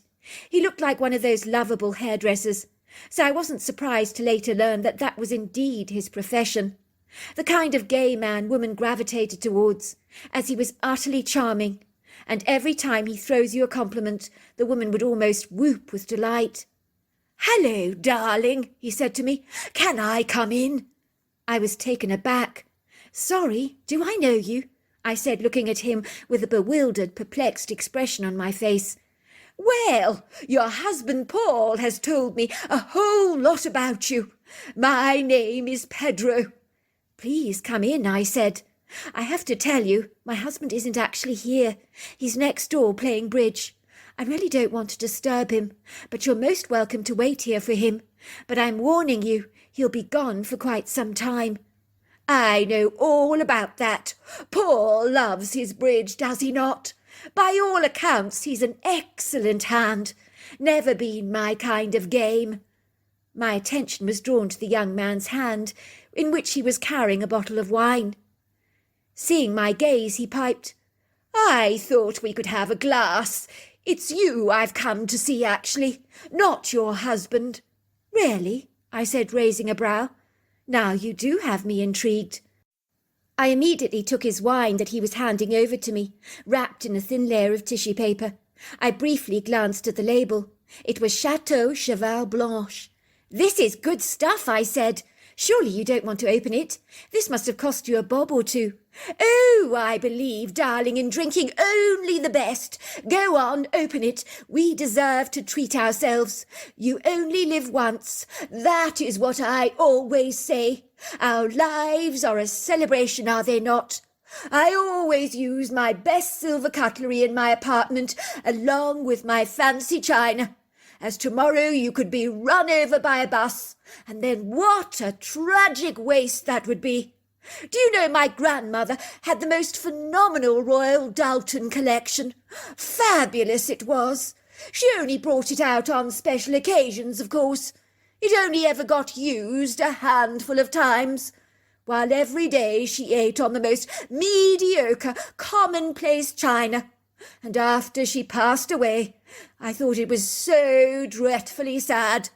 She should have lived every day of her life to her fullest, eating on the Royal Doulton. Now I'm the one that's enjoying it. I've used it hundreds of times. I love it." "That's a remarkably interesting perspective. I suppose it makes a lot of sense. We so often reserve our special stuff that we never get to use. It remains new in the box indefinitely." "Of course it makes sense. Our lives are a joyous celebration, are they not? We need to be our true, authentic selves. I told my parents I was gay when I was 15, you know. I came right out with it, bold as brass I was, unflinchingly confident, totally unashamed." I raised my eyebrows. "How did that go down with them, if you don't mind my asking you?" "Well, not badly at all. Not as badly as I'd expected. My parents had actually guessed I was gay. My mother always said I was far too pretty to be a boy. I suppose I'm just naturally more effeminate than most, so perhaps my parents cottoned on to the fact that I was that way inclined. I remember they were relieved when I told them. It was like a weight had been lifted off their shoulders. The pink elephant in the room had been acknowledged, was no longer swept under the carpet like an embarrassing, dirty secret. My mother looked at me and said, "Pedro, I've known since you were a little boy that you were gay, and it doesn't bother me a jot. I love you exactly as you are." Of course, my father admitted that it had been harder for him to accept, But he agreed that he was proud of me as his son, and if I was gay, then so be it. I think the real reason he was very upset that I was gay was he was hoping to have grandkids one day. But that's not true anymore, is it? You can adopt, get a surrogate. It's very easy. There's so many options available now for gay couples, are there not? Of course, I agreed. I poured Pedro a glass of white wine. We both went to sit down in the living room. He glanced around with approving eyes. Well, my darling, I do have to say you have oodles of style, excellent taste, artistic flair. I very much approve. I love your eclectic mix of furnishings. Simply wonderful it all is. I blushed. Thanks. Well, sorry, how is it that you know Paul? I mean, without wishing to sound rude, he's never mentioned you to me before.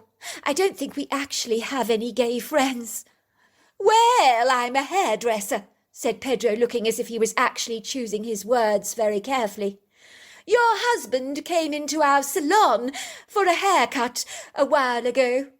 That is how I met him. Well, I must admit his hair is looking very debonair these days, so I take it that that's down to you. He's gone all trendy now. His old hairstyle was definitely stuck in a time warp. Sweetheart, said Pedro, coming up to me, holding my hand affectionately, which I didn't take offence to, as he was gay. Gay men can cross boundaries that other men cannot. Women don't take offence to this. Possibly they know the man is just being congenial, not making amorous advances. I've come to visit you over a very delicate matter, something that Paul is not comfortable to talk with you about. I gasped. I knew that women often confided in their hairdressers. Had my husband disclosed a secret to this unlikely man that he wasn't willingly divulging to me? But this hairdresser believed I had a right to know. Was my husband sick? I could feel the bitter taste of gall rising up in the back of my throat. I physically flinched, my body almost freezing in terror. What was this man going to tell me? Oh, my God! Paul hasn't got cancer, has he?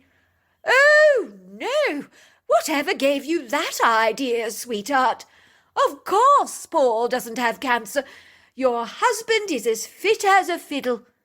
Well, then why are you here? What secret has he been keeping from me? He's obviously opened up to you about something, has he not?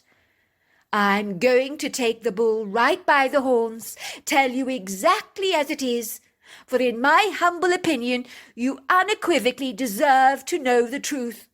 What I'm going to tell you is not going to be easy to hear. Your husband, my darling, is gay. We've been having an affair for the last 8 years, but he's been too afraid to tell you about our relationship. He can't bear to hurt you. Sorry, I said, unable to comprehend what Pedro was telling me. You're saying my husband's gay? No, that's not right. That's not possible. Pedro came up to me. He took my hand in his, squeezing it tightly. Darling, the last thing in the world I want to do is to cause you any pain or grief. You are a very beautiful soul, but I hate the clandestineness of this situation. Your husband has been refusing to tell you the truth. But you deserve to know what has been going on. I told him that if he can't be candid with you, then I would be. I can't stand all the sequestration. But I don't understand. We have a child together. I wouldn't know if my husband was gay. Surely I would. Darling, Paul loves you. He adores you. He admires you greatly. But he's not in love with you because he's gay. He always has been since he was a teenager, but he's kept it a secret. It's been eating away at him for years. He felt ashamed about his sexuality, especially as his parents conditioned him to believe homosexuality was morally wrong, amoral, debaucherous, reprehensible. But he can't change who he is. None of us can. Believe me, he tried to live as a straight man, but he could not suppress his gay leanings, and when we met, it was supposed to just be a one-night stand. But let's just say we fell head over heels in love with each other. Neither of us wanted this to happen, as he was very much in the closet. I didn't want to get involved with a man who repudiated and shunned his own truth, who refused to come out to the world and affirm his own sexual identity. I kept telling him he needed to come clean with you, but he repelled the idea of telling you, even though he desperately wants to live a voracious, legitimate life. He just didn't have the heart to hurt you, or his parents, or the precious little boy the two of you have, as so many people stand to be terribly hurt, and even grossly offended, and very appalled. So you decided to tell me instead, is that it? Pedro took my hand in his. I pulled my hand away in disgust. Please don't touch me. I decided to tell you, darling, because this isn't fair on you. None of this is your fault. None of it. Do you hear me? I don't want you blaming yourself over any of this. The blame should be solely placed at Paul's door. He should have been truthful from the very start. No gay should marry a woman without telling her whom he really is. It's morally wrong. I'm telling you, as I'm in love with your husband, I want us to be together. But I also emphatically believe that you deserve to know the truth so that you can live an authentic life. You deserve a life that is rich and blessed. I don't mean to be rude, Pedro, but I think you better go. This is very hard for me to digest. I need to get my head around this.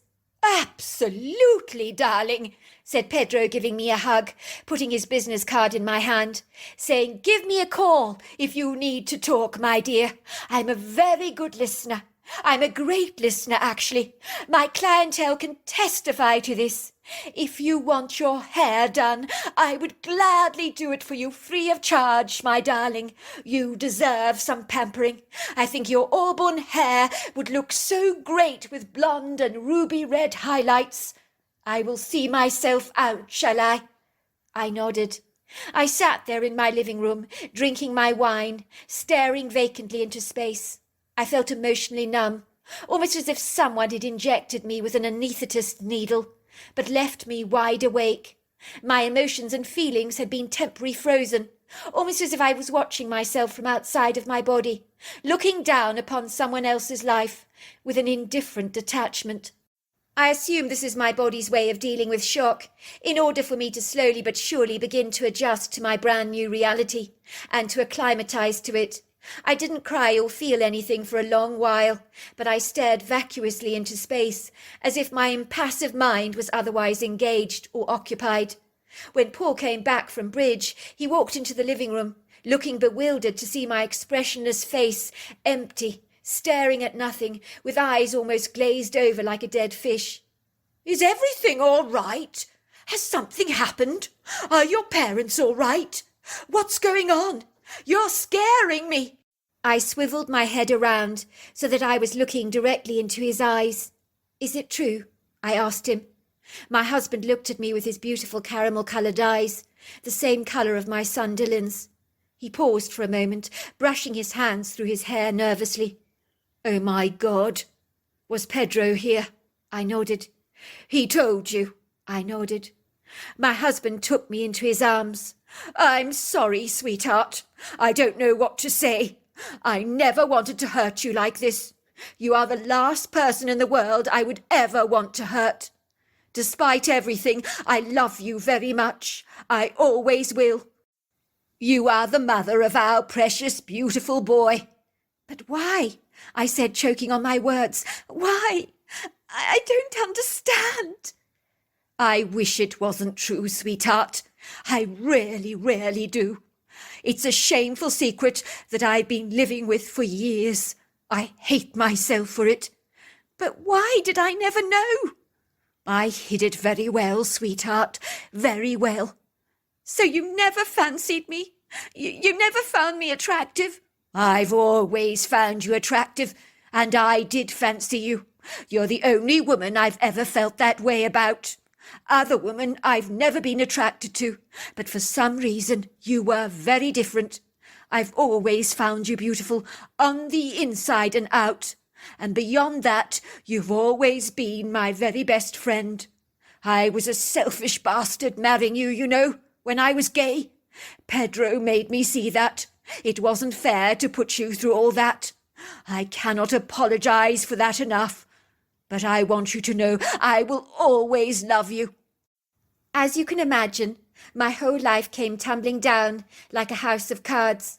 Believe me, the melancholic, sorrowful tears did come a while later, the piteous, doleful tears for a wayward future now lost, irrecoverable, forever vanquished and abandoned, a shrouded past that had buried so many secrets from me. Then came the anger, bewilderment, confusion, and finally acceptance. I think I went through the heartache and grief of losing my husband in much the same way as a bereavement or death.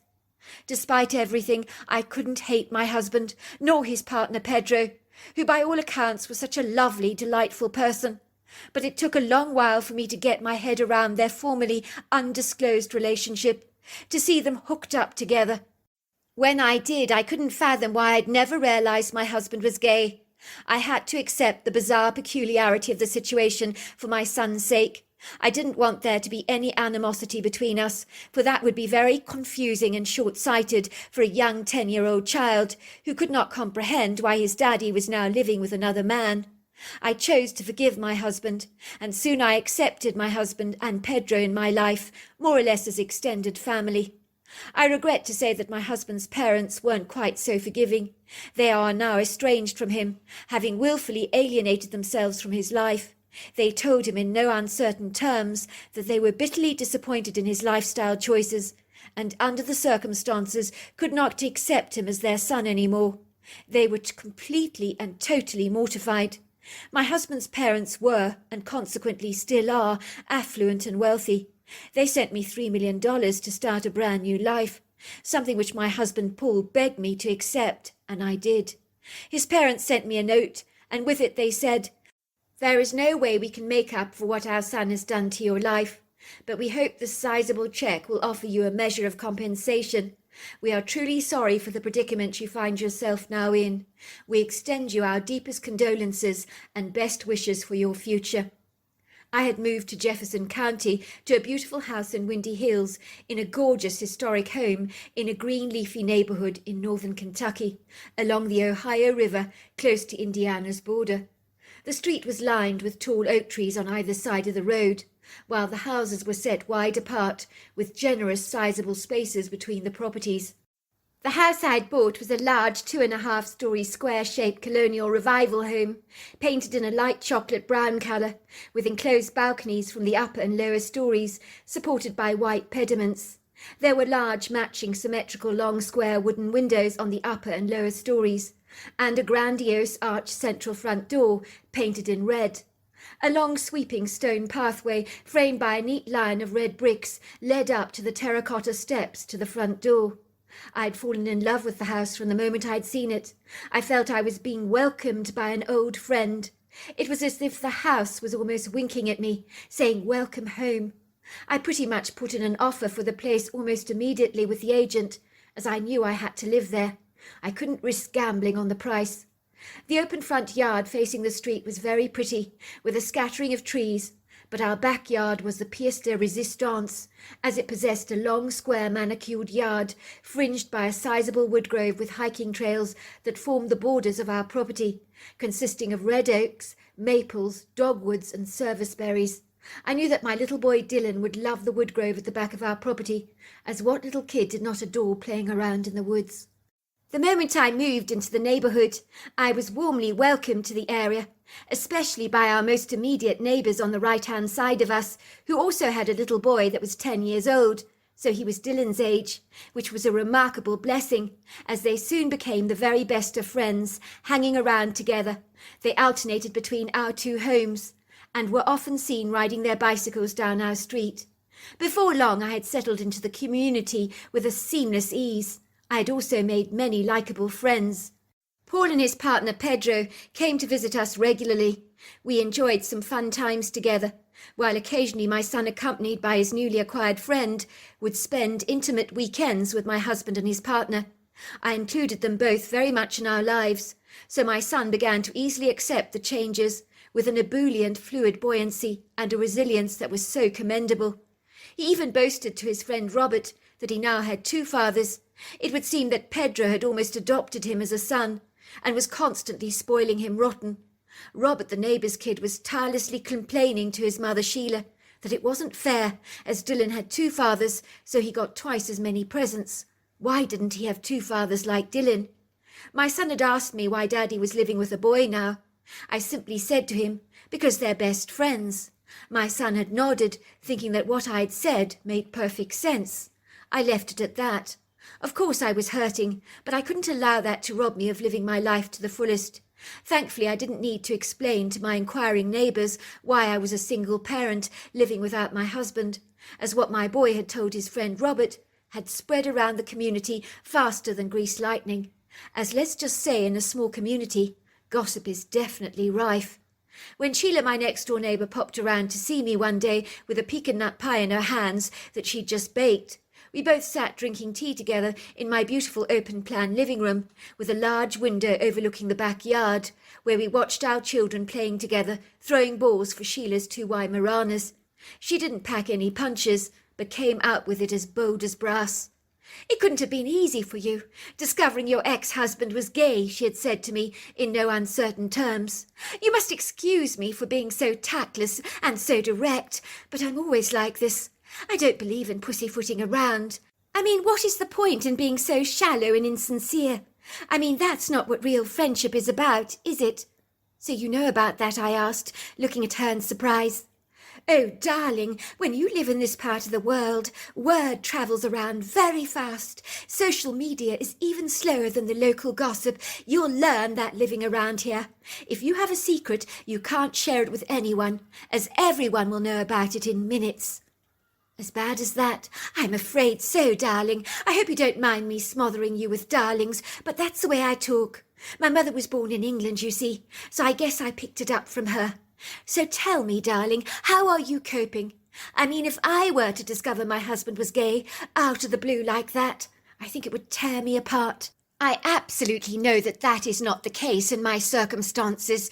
My man is, let's just say, a red-hot-blooded, virile specimen, through and through, but as loyal and devoted to me as a companion dog. I'm a terribly fortunate woman. I count my blessings every day of the week." "Well, I admit at first it wasn't easy," I told her, "but then I learnt to accept it.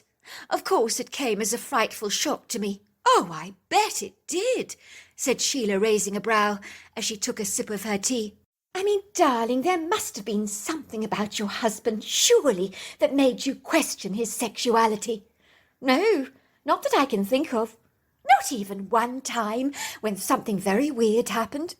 Well, there was one time when we were in a restaurant eating a meal together. Paul glanced towards a table where 2 gay men were involved in an intense conversation together. One of the gay men glanced over at my husband. For a moment it looked as if there was recognition in his eyes, almost as if he knew Paul. I looked at Paul and said, 'Do you know him? He seems to know you.' Paul flushed bright red and said, 'Absolutely not. I don't know him at all.' But when we exited the restaurant, my husband nodded at the man, and he nodded back. It really looked like they knew each other. I remember thinking that was weird. But then, you know, when something like that happens, you don't dwell on it too deeply. It's only in hindsight you begin to wonder.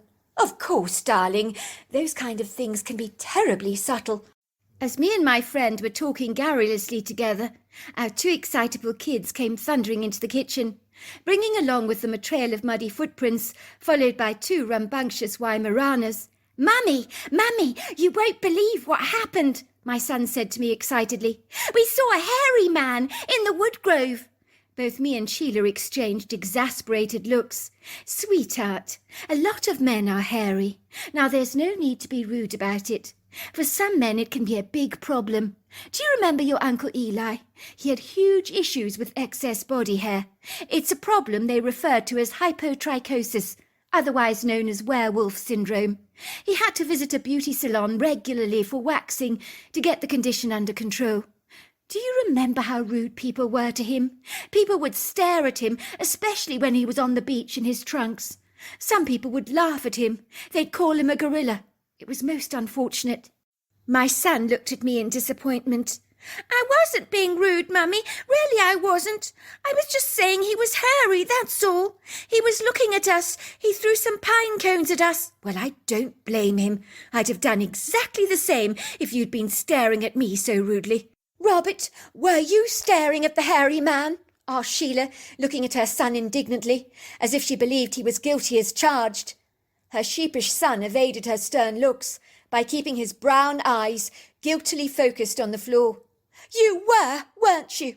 Oh, I'm so disappointed in you, Robert. How many times have I told you not to stare? It's the height of rudeness, such bad manners. Remember when you were staring at Mrs. Barker's hat throughout that church service? I was never more embarrassed in my entire life. Everyone was looking at you, and everyone was staring at poor Mrs. Barker's hat. The woman became very distressed, very self-conscious. It was most unfortunate. But, Mum, there were fish moths crawling all over her hat. Even so, sweetheart, it's the height of rudeness to stare. You need to learn that it's not polite. It's exceedingly bad manners. But the dogs were also barking at the hairy man. Well, our dogs always bark at strangers, Robert. You know that, sweetheart. Now, me and Gloria are having a nice chat, so why don't you both go and play outside like you were doing before? But what if the hairy man keeps watching us and throwing pine cones at us? Well, he won't do that, will he, darling, if you stop staring at him so rudely? My son nodded, as if what we were telling him made perfect sense. I heard him say to Robert, I think we shouldn't stare at the hairy man. Then he'll go away. I heard Robert say to my son, maybe we should give him some apples. He looks rather hungry. Me and Sheila both rolled our eyes. Kids, she said. Who would have them? May I just say, Gloria, I'm over the moon that you've moved here. Now, darling, I know that sounds dreadfully selfish of me, given that you are here in such unfortunate circumstances, but it really is our gain that you've moved next door to us, I have to say. I mean, I've gained a friend, and it's so wonderful for Robert to have a friend living next door to us. I was only saying the other day to my husband that I don't remember what Robert did before Dylan was around. The people who used to live in your house had 2 teenage sons who weren't at all interested in my 10-year-old brat, as you can imagine. One day, as Sheila and I were having another get-together in the kitchen with another friend from the street, a woman called Pearl, once again our 2 sons were both playing together outside, while the 3 of us were happily drinking tea, tucking into large slices of apple pie and cream, courtesy of yours truly, which they appeared to be thoroughly enjoying. You've got to give me this recipe, darling. This apple pie is divine. It melts on the tongue. I agree, said Pearl. This is one of the best apple pies I've ever tasted. Well, to be fair, I've tried hundreds of recipes before. This is the one that seems to work. The next thing I knew, my son came running into the kitchen, followed by Robert. But my son was sopping wet, completely drenched to the skin. And he was sobbing. He ran up to me. He began to cry on my shoulders. What on earth is wrong, sweetheart? I'm sorry, Mrs. Flaws. It's all my fault, said Robert, looking very bashful. I didn't know that Dylan couldn't swim, 'cause he pretended to me that he could. So I pushed him into the creek for fun in the woodgrove. He was struggling to stay afloat. I didn't know how to help him, 'cause when I swam over to him, he was so frantic. He practically drowned me. He was dragging me under. Sheila looked furious with her son. What the hell do you think you were doing, Robert? You should never, ever push anyone in the water, even if they do say they can swim. There are some things you just don't do, sweetheart. Why on earth will you never, ever learn? Yes, Mum, said Robert, hanging his head in shame. Well, sweetheart, I said, how did you manage to get out of the creek if you couldn't swim? I don't understand. The hairy man helped him, said Robert. He's very strong. He's got very big muscles. He went into the water and he pulled Dylan out. This is the hairy man that you were rudely staring at recently, I asked my son. My son nodded. Excuse me, ladies, for a moment, I said to Pearl and Sheila. I think I need to give this very kind gentleman some apple pie.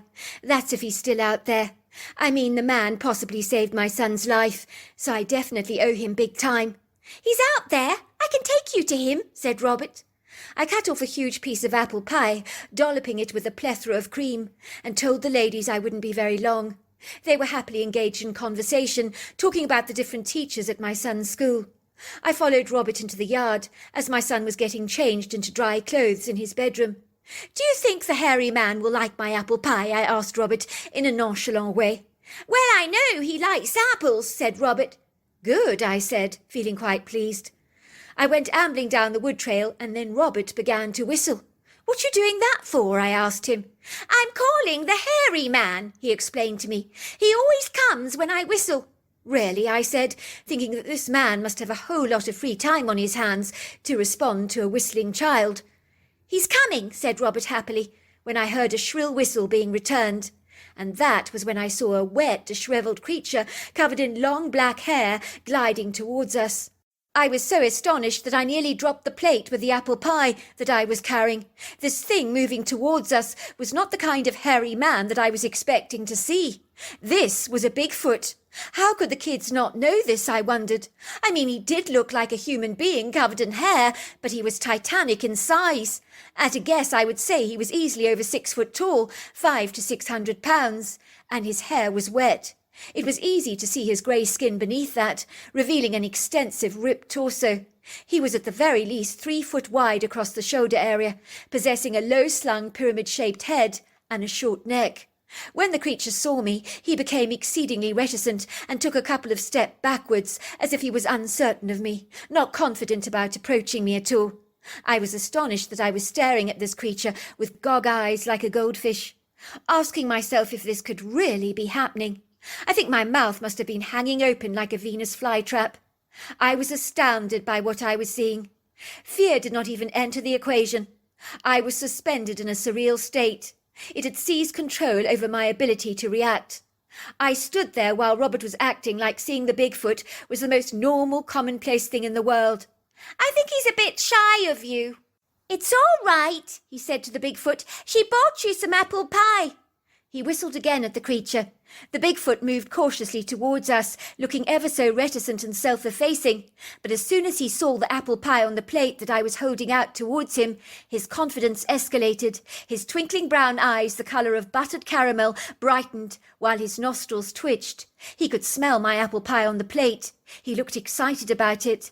The next minute there I was standing with my arms outstretched, and a Bigfoot was only standing a foot away from me. It was such a surreal moment, a moment that I will never forget as long as I live. There I was, staring at an incredulous creature face to face that I could literally reach out and touch. A creature considered a part of myth and legend. But this was not a fictitious creature. This was the real deal, a living, breathing Bigfoot. He took the plate of apple pie from me and scurried away, looking over his shoulders at us. I remember being in awe of him. I thought he was quite magnificent. He had the most engaging warm eyes I've ever seen. I watched the creature gliding away into the woods. He literally looked like he was floating on air. His movements were so fluid. He swung his arms backwards and forwards in alignment with his long strides.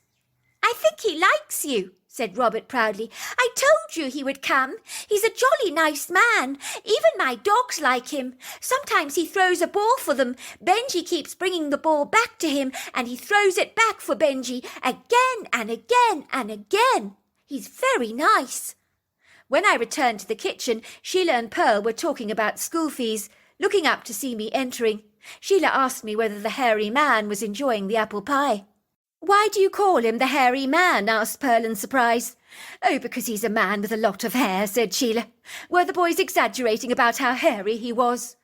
I'd say they were not exaggerating at all. He was hairy, I said, and yes, he thoroughly enjoyed the apple pie.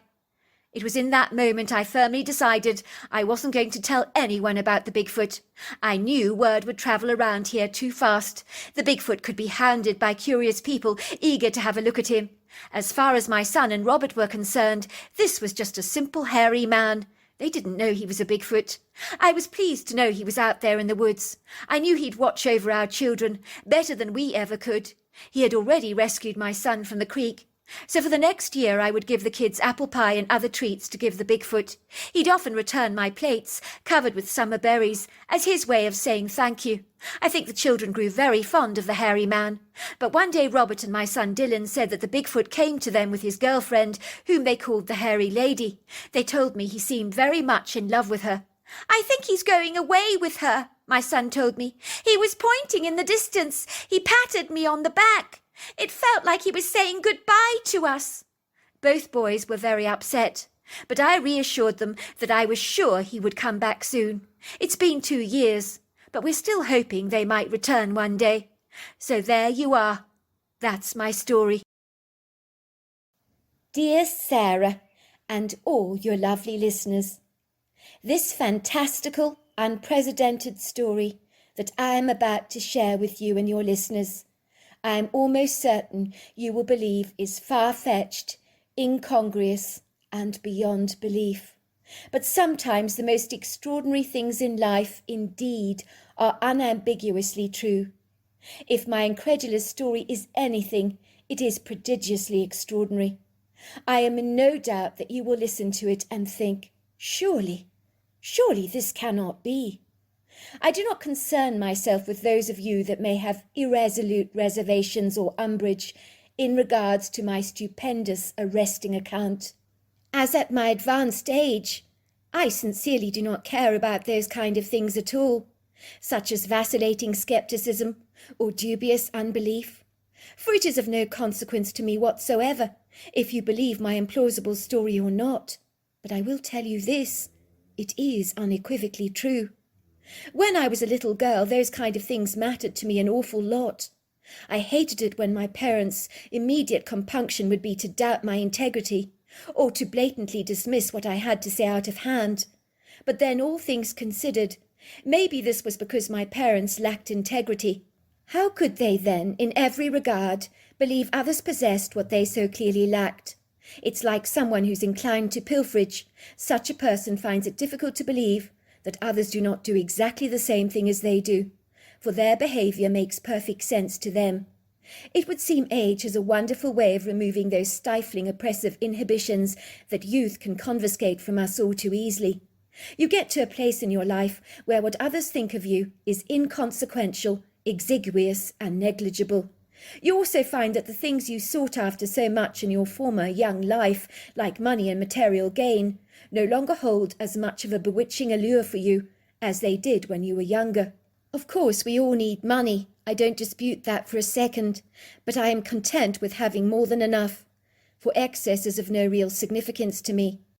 As you get older, it feels great to downsize, to let go of all the accumulated stuff that formerly cluttered your life, was all-consuming, the relentless drive and pursuit for more and more, that is frecklessly meaningless. Personally, for me, this is exceedingly liberating. It's rather like being trapped in a cocoon, inhibited by the silk that incarcerates you. But once you squeeze your way out, you stretch your wings and fly. You're released from the shackles of your former temptations that once held you in bondage. Truly, I never thought I would share my idiosyncratic story with anyone, as this is the story I thought I would take to the grave with me, as it is so profoundly personal. It's quite simply a beautiful love story that deserves to be told. A story of forbidden, unlikely love between a young woman and an adoring hairy man known as a Bigfoot, who was in every respect as human as you or me. I was a 17-year-old teenager at the time of this story. It was the 50s. Those are the years of my life I remember the most vividly. As many of my memories beyond the age of 13, I regret to say, are more hazy, blurred, foggy and obscure. I wish I could say I had a happy childhood, but that was inordinately not the case, although I would not describe it as unhappy either. My insouciant parents were like hippies, They were carefree, unenterprising, frivolous, and always detached towards their own children. They smoked weed continuously.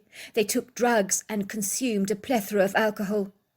Luckily, my parents never developed into nasty drunkards, as is often the case with people who overindulge in the excesses of alcohol.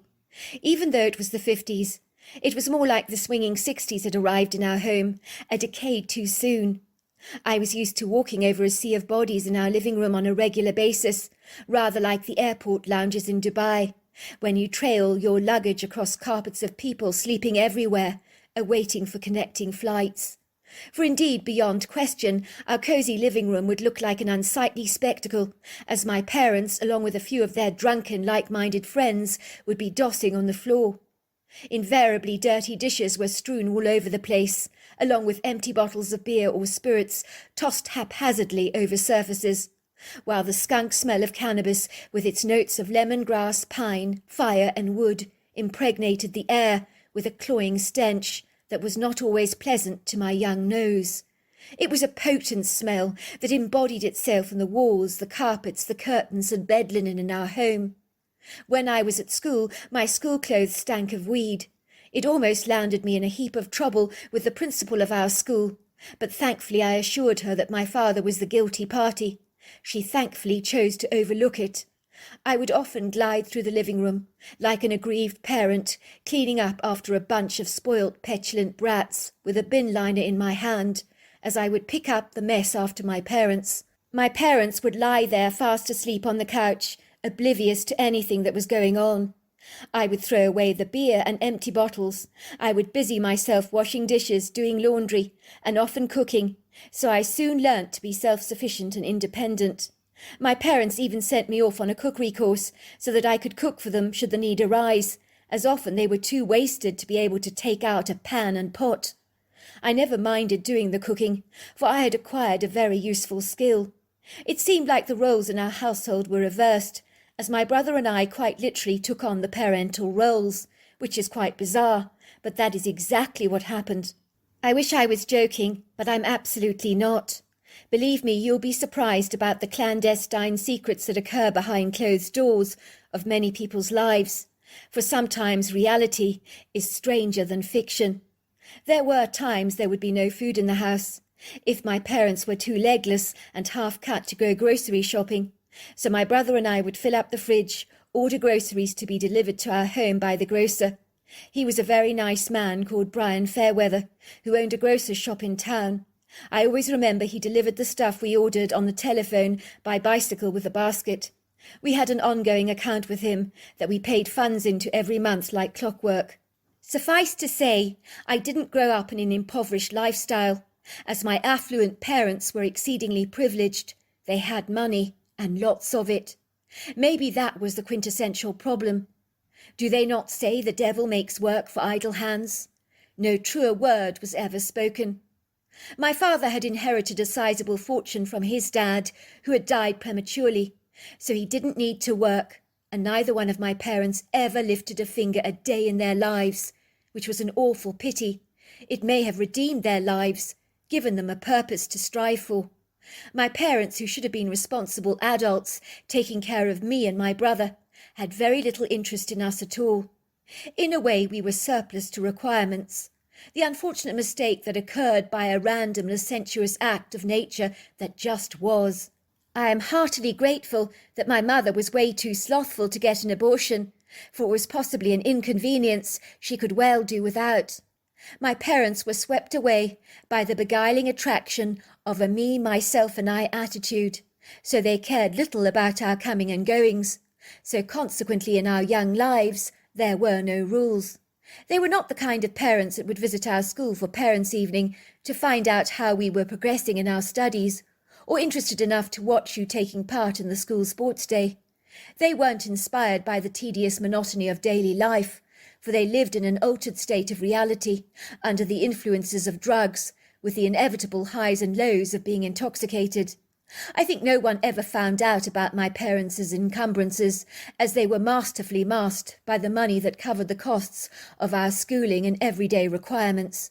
So naturally, the authorities or social services never suspected that two young children were growing up in a neglected environment, as all our most essential needs were provided, apart from the love and validation we so ravenously craved. Furthermore, me and my brother never breathed a word to a living soul outside of our family about our lives, for the last thing we wanted was to end up caught up in the labyrinth of social services. I knew that my childhood was not conventionally normal. I'd stayed over at my friends' parents' houses on multiple occasions. I was eyewitness to the mechanics and workings of a routine daily life. How I envied the ordered structure of their lives, the boundaries put into place by their parents, who ensured they were in bed by 8, and would ground you if you stepped out of line. Of course, my friends would groan tirelessly, complaining incessantly about how unreasonably unfair their parents were being, while I secretly envied them, as with all my heart, how I wished that my parents would actually give a damn. None of that happened in my household. My parents just did not care. They were not parents who beat me up or shouted obscenities or became irate, for they weren't abusive in that way. On the contrary, they were actually quite likeable people, but their main crime was neglect. I could stay over at a friend's house for a couple of weeks. My parents wouldn't bat an eyelid. With Eisenhower in power, prosperity flooded over America. People's lives were transformed as the economy was booming. Consequently, it was a great time to be alive. People were very happy, enjoying the benefits of a bountiful life after the ravages of the Second World War.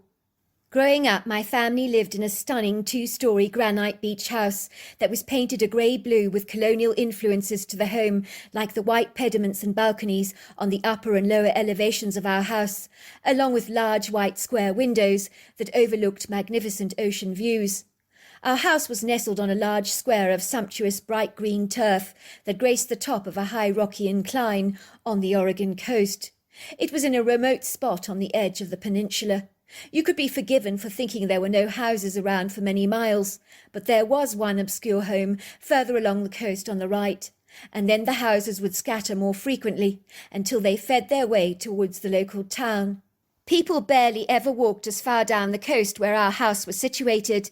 It was infinitely more rustic where we were, with huge pieces of driftwood, mounds of seaweed, and large shells washing over to the shore daily. Ostensibly there was a long line of wrought iron steps that seamlessly spiralled their way from the sumptuous turf of our front yard down the rocky incline towards the glorious soft white sea sand and the blue ocean, which all belonged to us. It was our private beach.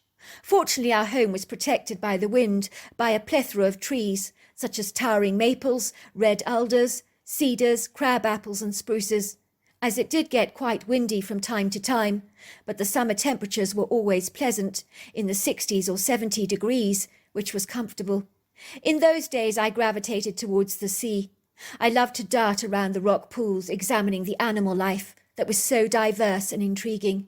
I would find sea anemones, brown seaweed, crabs, small fish, starfish, seagrass, sponges, tube worms, limpets, chitrons, crabs, isopods, sea urchins, and the list goes on and on. Sometimes I found other interesting things washed to shore, like the odd glass bottle, some winter gloves, or an old battered shoe.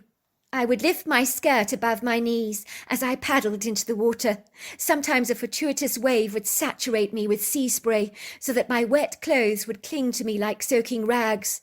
But it was an invigorating feeling that delighted me. The fluctuating ocean had a beguiling personality all of its own, that was always erratic, inconsistent, vacillating, temperamental and capricious. But one thing that was always harmonious, congruous and concordant was its marvellous ability to completely transfix me, for it was always profoundly magnificent. Sometimes the ocean was savage, fierce and wild. The truculent, untamed waves would come bounding ruthlessly towards the rock in a mighty, impetuous frenzy, spraying everything in a white, fizzy foam. I loved to watch the rise and fall of the turbulent surf, feel my own feral fury in them. Other times the sea was unusually calm, sang-froid and tranquil, the waves gentle, controlled and serene. I would find this mollifying serenity soothed my soul, like the luxurious buttery feeling of body lotion tranquilizing and pacifying an inflamed skin. Then there were times that the ocean was so still, that the sea looked like a flat piece of shimmering mirror that you could almost walk across. Growing up, I regarded the sea as my very best friend. She was my refuge, my sanctuary, my safe place where I was free to be one with myself, and of course the natural world. It was my quintessential escapism from a home where I wasn't noticed or even appreciated. But the ocean noticed me. She acknowledged me when I darted into the waves. I could feel the cool ocean spray skimming over my feet, or a fresh breeze nuzzling my face. I felt I could confide in her, that whatever secrets I shared with her would never be divulged to anyone else, for she was dependable, resolutely steadfast, staunchly loyal, and always there for me, with no judgment or recriminations. She would never ever betray my trust. She was the one who wiped the tears from my eyes when I realized how alone in the world I actually was, on what seemed to be like a solo journey in my own life. She was the one that brought a smile to my face when the soft shafts of golden sunlight filtered through the cobalt blue sky, dappling my face with an effusive, hugging warmth. She was the one who would wrap me in a gushing blanket of intrigue, and of course wonder, as the sun set over the peninsula in a stunning display of tangerine, orange, golds and pinks. She was the one that invigorated me in the morning, gave me a reason to climb out of my bed, with an ebullient buoyancy, especially when the house was cloaked in silence, apart from the snoring sounds of my parents recovering from their nightly hangovers. Every morning I was greeted warmly by the dependable sunrise, like a reliable friend that would never let me down, smiling at me across the horizon, even if I just watched it from my bedroom window to enjoy its arresting benefits that brought a measure of reassurance and comfort to my life, the peace I hungered for so profoundly. My brother William sought clemency, solace and comfort in the books he read. He would squirrel himself away in his bedroom, reading for hours at a time, while I spent most of my time on the beach. I thoroughly enjoyed watching whales in mid-December and January through my binoculars, or in late February and May, when many of the grey whales would migrate to their summer feeding grounds.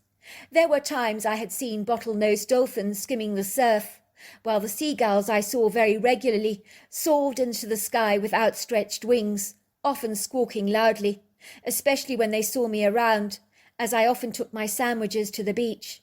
Let's just say that many of them were confiscated by a very hungry bird, and quite literally snatched out of my hands, but I did like their impertinence.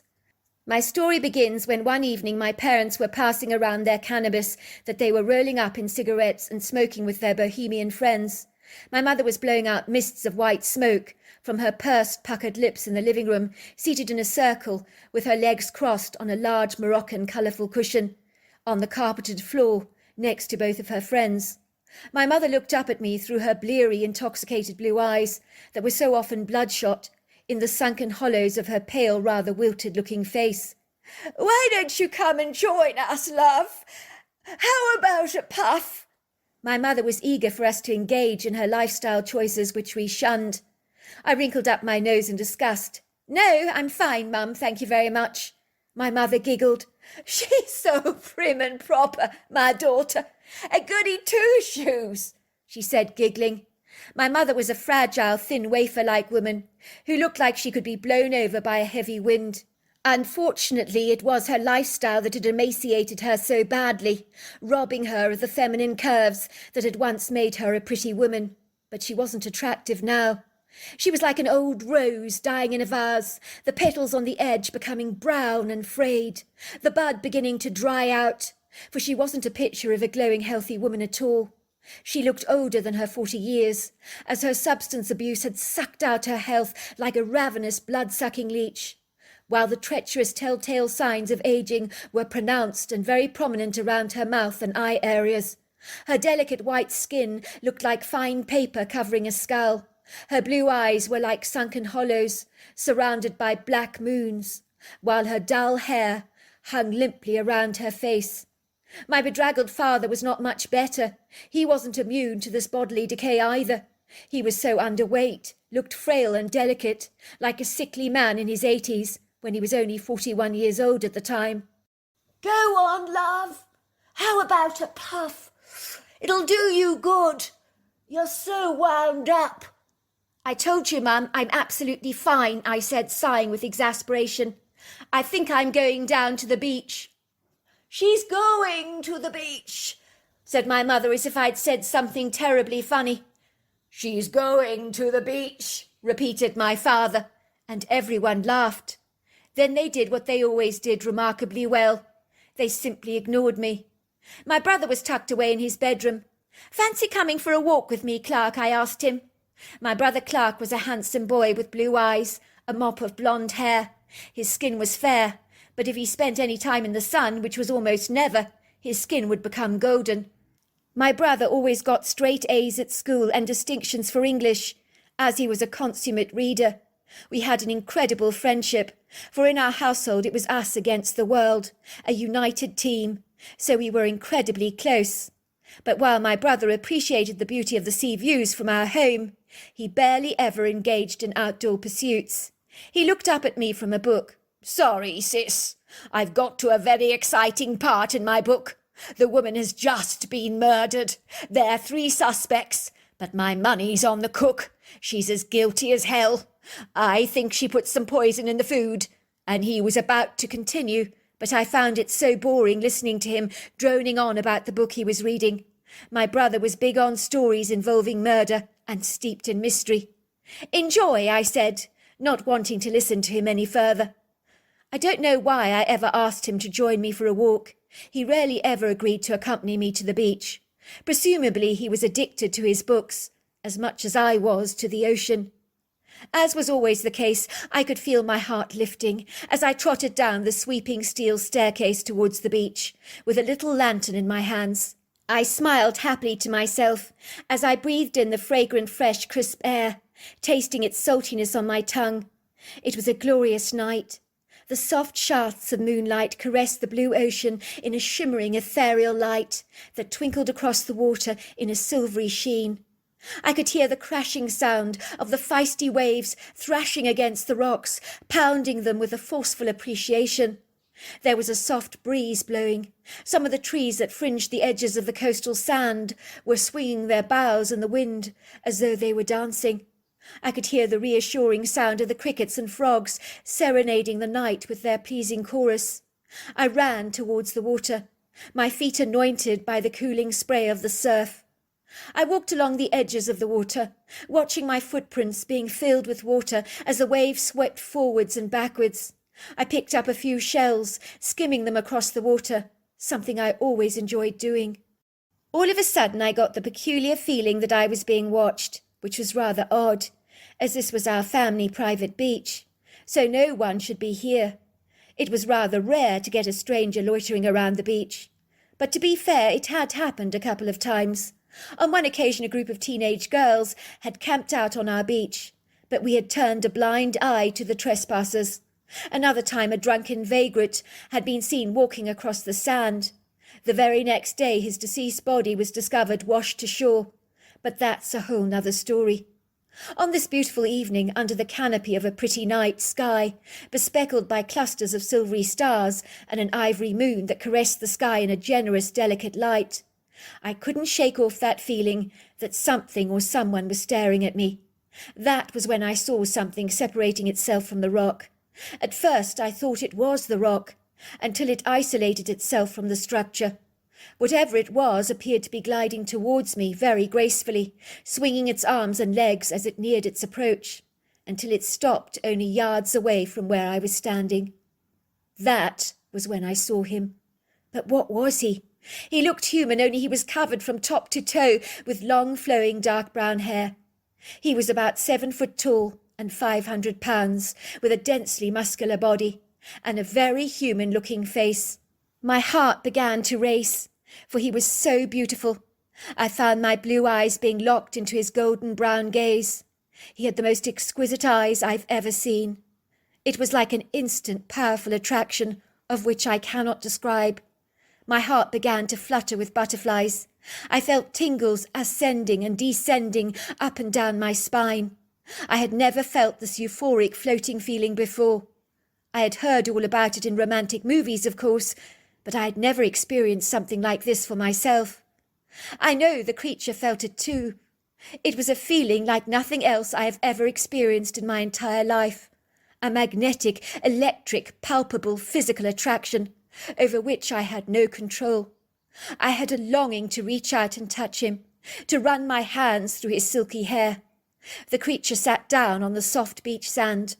I automatically sat down next to him, sinking blissfully into the soft sea sand, allowing the silken granules to exfoliate my feet.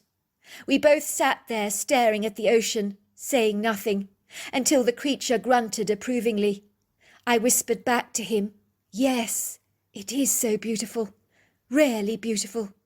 It's the only place in the entire world I feel safe." The creature turned around to look directly at me, as if he comprehended exactly what I was saying. He then nodded. Once again our eyes were locked into each other's. I felt enveloped by his warmth and humour. His eyes twinkled at me mischievously. I assertively put my hand on his knee. I stroked his leg. That was when he took my hand in his. We both laughed, for my hand was dwarfed by his. He took my palm and examined every finger and nail.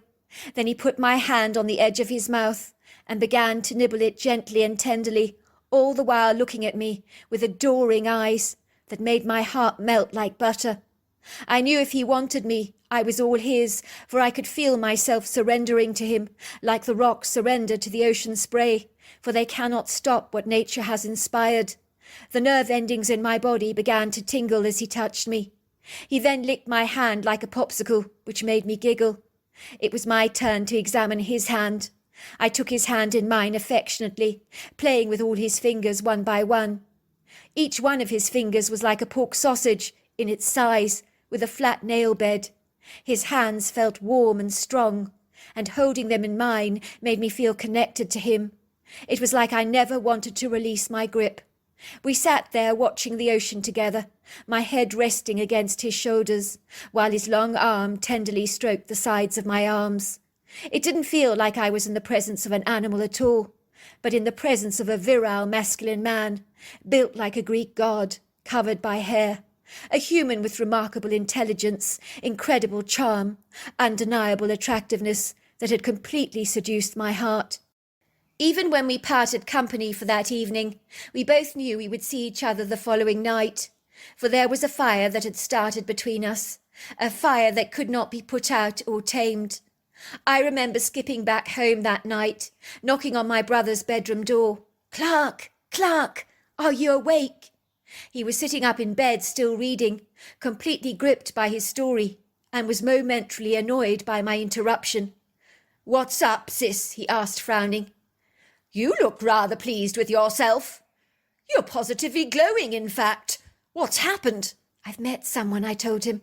"I think I'm in love. I've never felt this way before about anyone." "Really?" said my brother. "What does it feel like to be in love?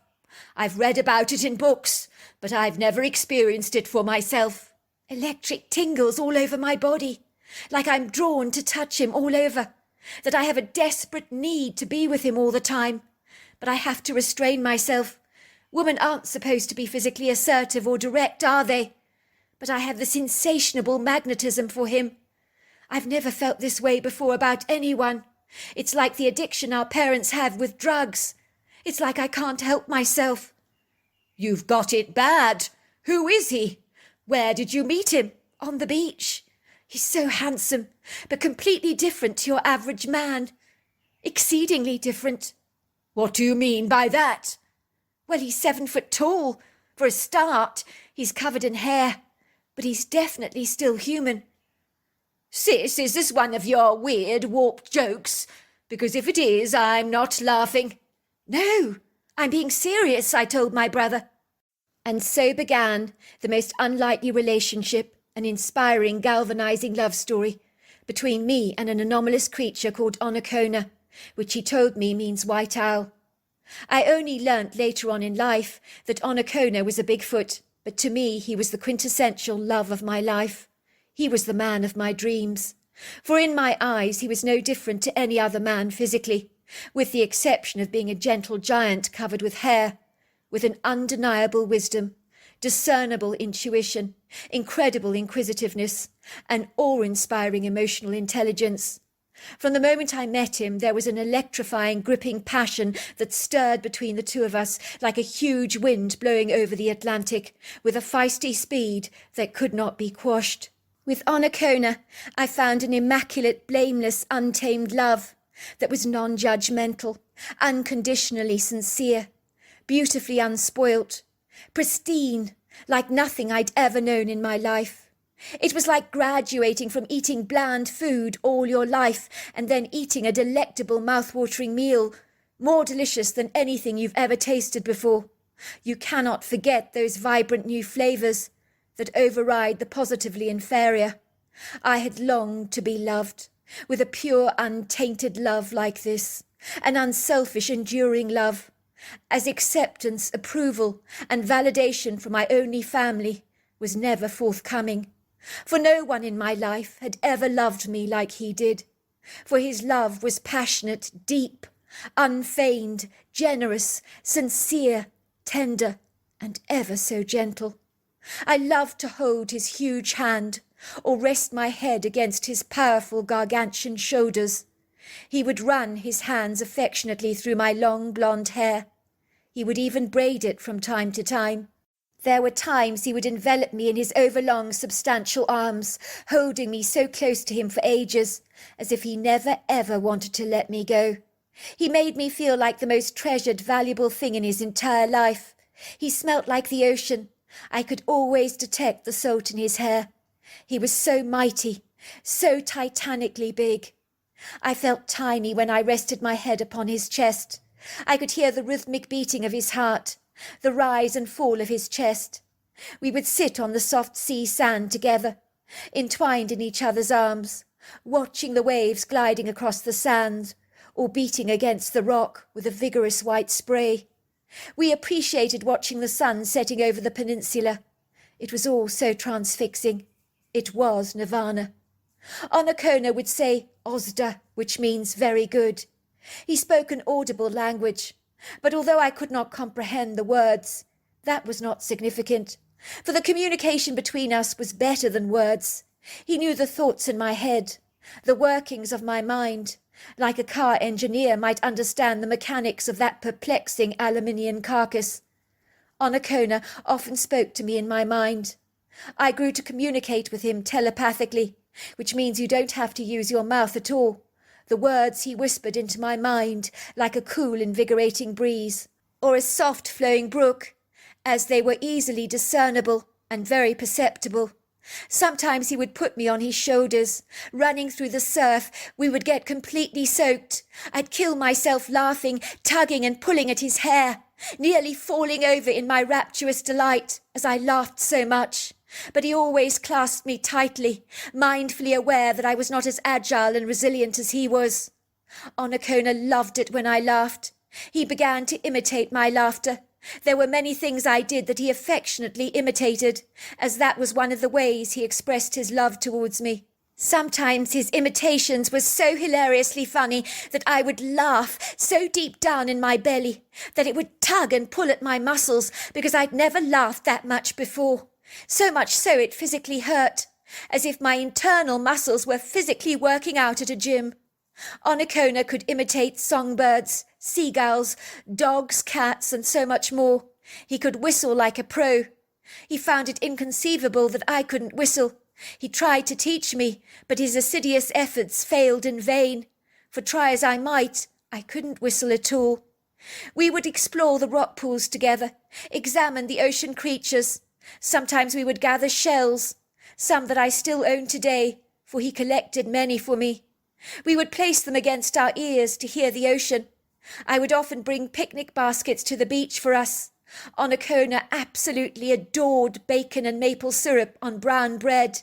He adored apple crumb cake, and he loved appetizer.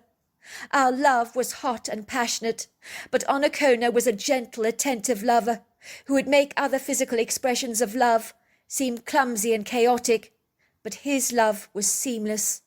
On multiple occasions I fell pregnant. I would be deliriously happy. The two of us would rejoice in the fruit of our love yet to be born. He would rub his hand gleefully over my stomach, as if anticipating the patter of little feet in the future. If my parents had known about my pregnancy, they wouldn't have even batted an eyelid.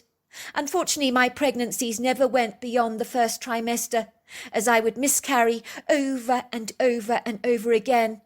I would awaken to find a pool of scarlet red blood pouring down my legs. It broke my heart. I wanted to carry his baby, but my body was not willing to accept the pregnancy. I was to learn later on in life that this was because I was a rhesus A negative blood type, so my body naturally fought against a fetus of a different blood type, perceiving the growing baby in my womb to be a potential threat to my health. Nowadays, a simple injection in the bum will rectify that problem, so that a mother can carry her baby to full term with relative ease and no complications. I think Onakona was much more grief-stricken than I was about my miscarriages, for if we could sire a child together, his mother would invite me to live among his kind, as the introduction of a baby would automatically change everything for us, for his mother's heart would then be persuaded to accept me. Onakona tried to keep our relationship secret from his mother, for he knew if she found out about us, she would definitely destroy our relationship. He told me that he had one sister and a very docile father, but a mother who ruled the roost in their family with an iron fist that could not be challenged. It was her way or the highway. Even his father, who was twice her size, was overawed and intimidated by her. It would seem his mother had a pretty dim view of humans, and 3 members of her family had wantonly been shot dead by humans in the past, so a festering anger burnt away in her heart against our kind, for she saw humans as atrociously treacherous, completely ungainly, untrustworthy. Our kind were positively inferior, but we saw ourselves as superior to her kind, deceptively thinking that because we had mastered the use of a gun or a crossbow, that we could conquer everything and anything. But our fallacious abilities were ingeniously limited, callow and unsophisticated, as most humans could not mind-read, were not telepathic, very clumsy on foot, with inadequate, rudimentary, fragile bodies that could so easily break, and were susceptible to death. Our kind had no comprehension about other dimensions and the infinite universe, as well as the fact that our imperishable, immortal soul lives on forever, and is abiding, can never be distinguished even beyond death. But many of us perceive death to be a finality, a complete end of us. Indeed, Onakona's mother would be absolutely furious if she were to find him interacting with a human woman. She would see that as the ultimate form of duplicitous betrayal. Indeed, that would be exceedingly disappointing to her. She had already selected another female for him to sire children with, whom she had proudly, assertively handpicked to become the mother of her grandchildren, but he felt no charismatic attraction or chemistry towards her. His people are no different to us. They have morals, values, specific tastes, likes and dislikes. Onakona's acquired taste was for me. Mine was for him. We wanted each other. We wanted to be together forever. He was the water that could quench my thirst, the food that could satisfy my hunger. He was my everything, and I loved him with all my heart. It would seem he argued tirelessly with his mother. He wanted nothing to do with the female that she had selected for him. His mother was punctilious, audaciously resolute, determined that she was the one to choose his lifelong partner. She believed this female would produce good stock for her family line. She was very well built as a female, with powerful childbearing hips. Her family lineage had sired more children than the average Bigfoot family, which was considered a huge bonus. Onakona told me that there were other species of his kind, some benevolent, very human-like, while others that beheld faces more of a primate.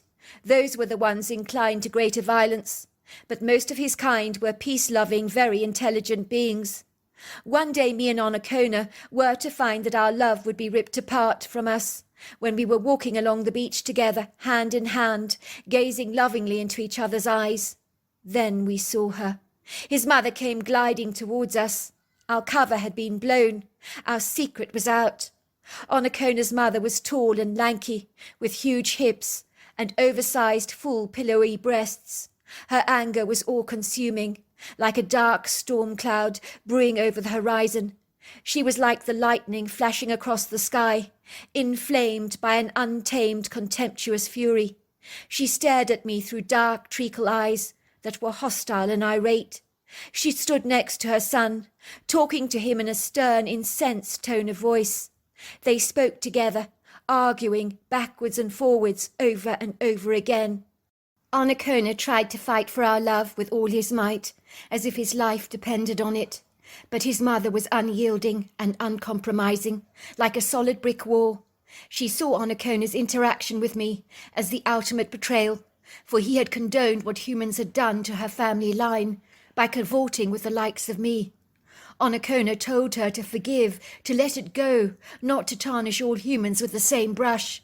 But Onokona's mother could not forgive the memories of what humans had done to her people. They were seared in her mind like an indelible tattoo that could not be shifted. She told Onokona to say his goodbyes to me, for if he did not, she would take matters into her own hands. She stood there on the sea sand, impatiently waiting, like a tall, imposing tree, penciling up into the sky. Onokona stared lovingly into my eyes as we embraced. He held my hand in his. "I need to go," he told me.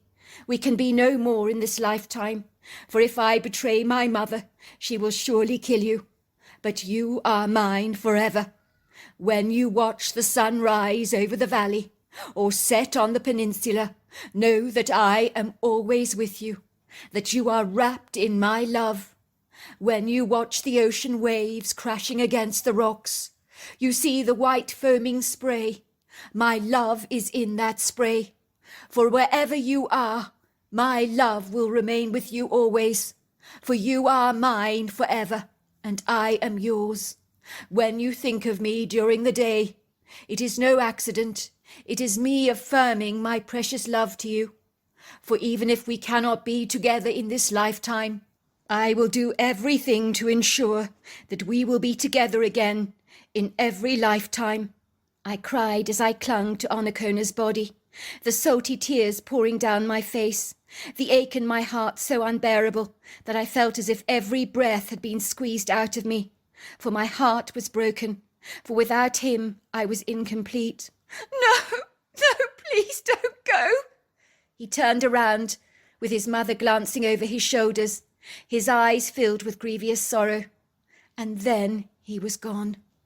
I never saw Onokona again. He was my true love. I could never commit or pledge my love to another man after that, so I have lived exclusively alone all my life. But the memories of Onokona, and our rare unorthodox exclusive love, is what still gives me a skip to my step, and an inspiring hope in my heart. For I know one day, when I breathe my very last, I will be reunited with my one true love. It is true that every time I see the sun set, or the sun rise, or the ocean spray, I see the heart of my beloved. Not a day goes by that he doesn't whisper into my mind to send me his love. So there you are. That's my story. Dear Sarah, and all your lovely listeners, my Bigfoot encounter happened in the year 2003, when I went to stay with my sister and her husband in America, and I also have a ghost story that might be of interest to your listeners, as I know people are fascinated by the paranormal these days, and I'm no exception to that rule. I grew up in Oxford, England, with my younger sister Kate in a single-parent home, as my mother got divorced from my father when I was only 3 years old. I'm sure your listeners know that Oxford is a historic old town with a youthful, vibrant ambience that is steeped in history, and it is a place that is alive with cobbled streets, young students, pubs, interesting shops, and of course a very distinguished university that draws students from all over the world. My sister and I grew up in a very old Victorian home, a mere bicycle ride from the bustling town. The house had been converted into 3 individual homes that were stacked very close together, and from the moment we moved in we experienced paranormal activity, like drafts coming into the room on a warm day, and the sounds of footsteps running up and down the staircase. I was 5 and my younger sister was 4. At the time my mother thought that I had an invisible friend, because I would always be talking to someone that she couldn't see.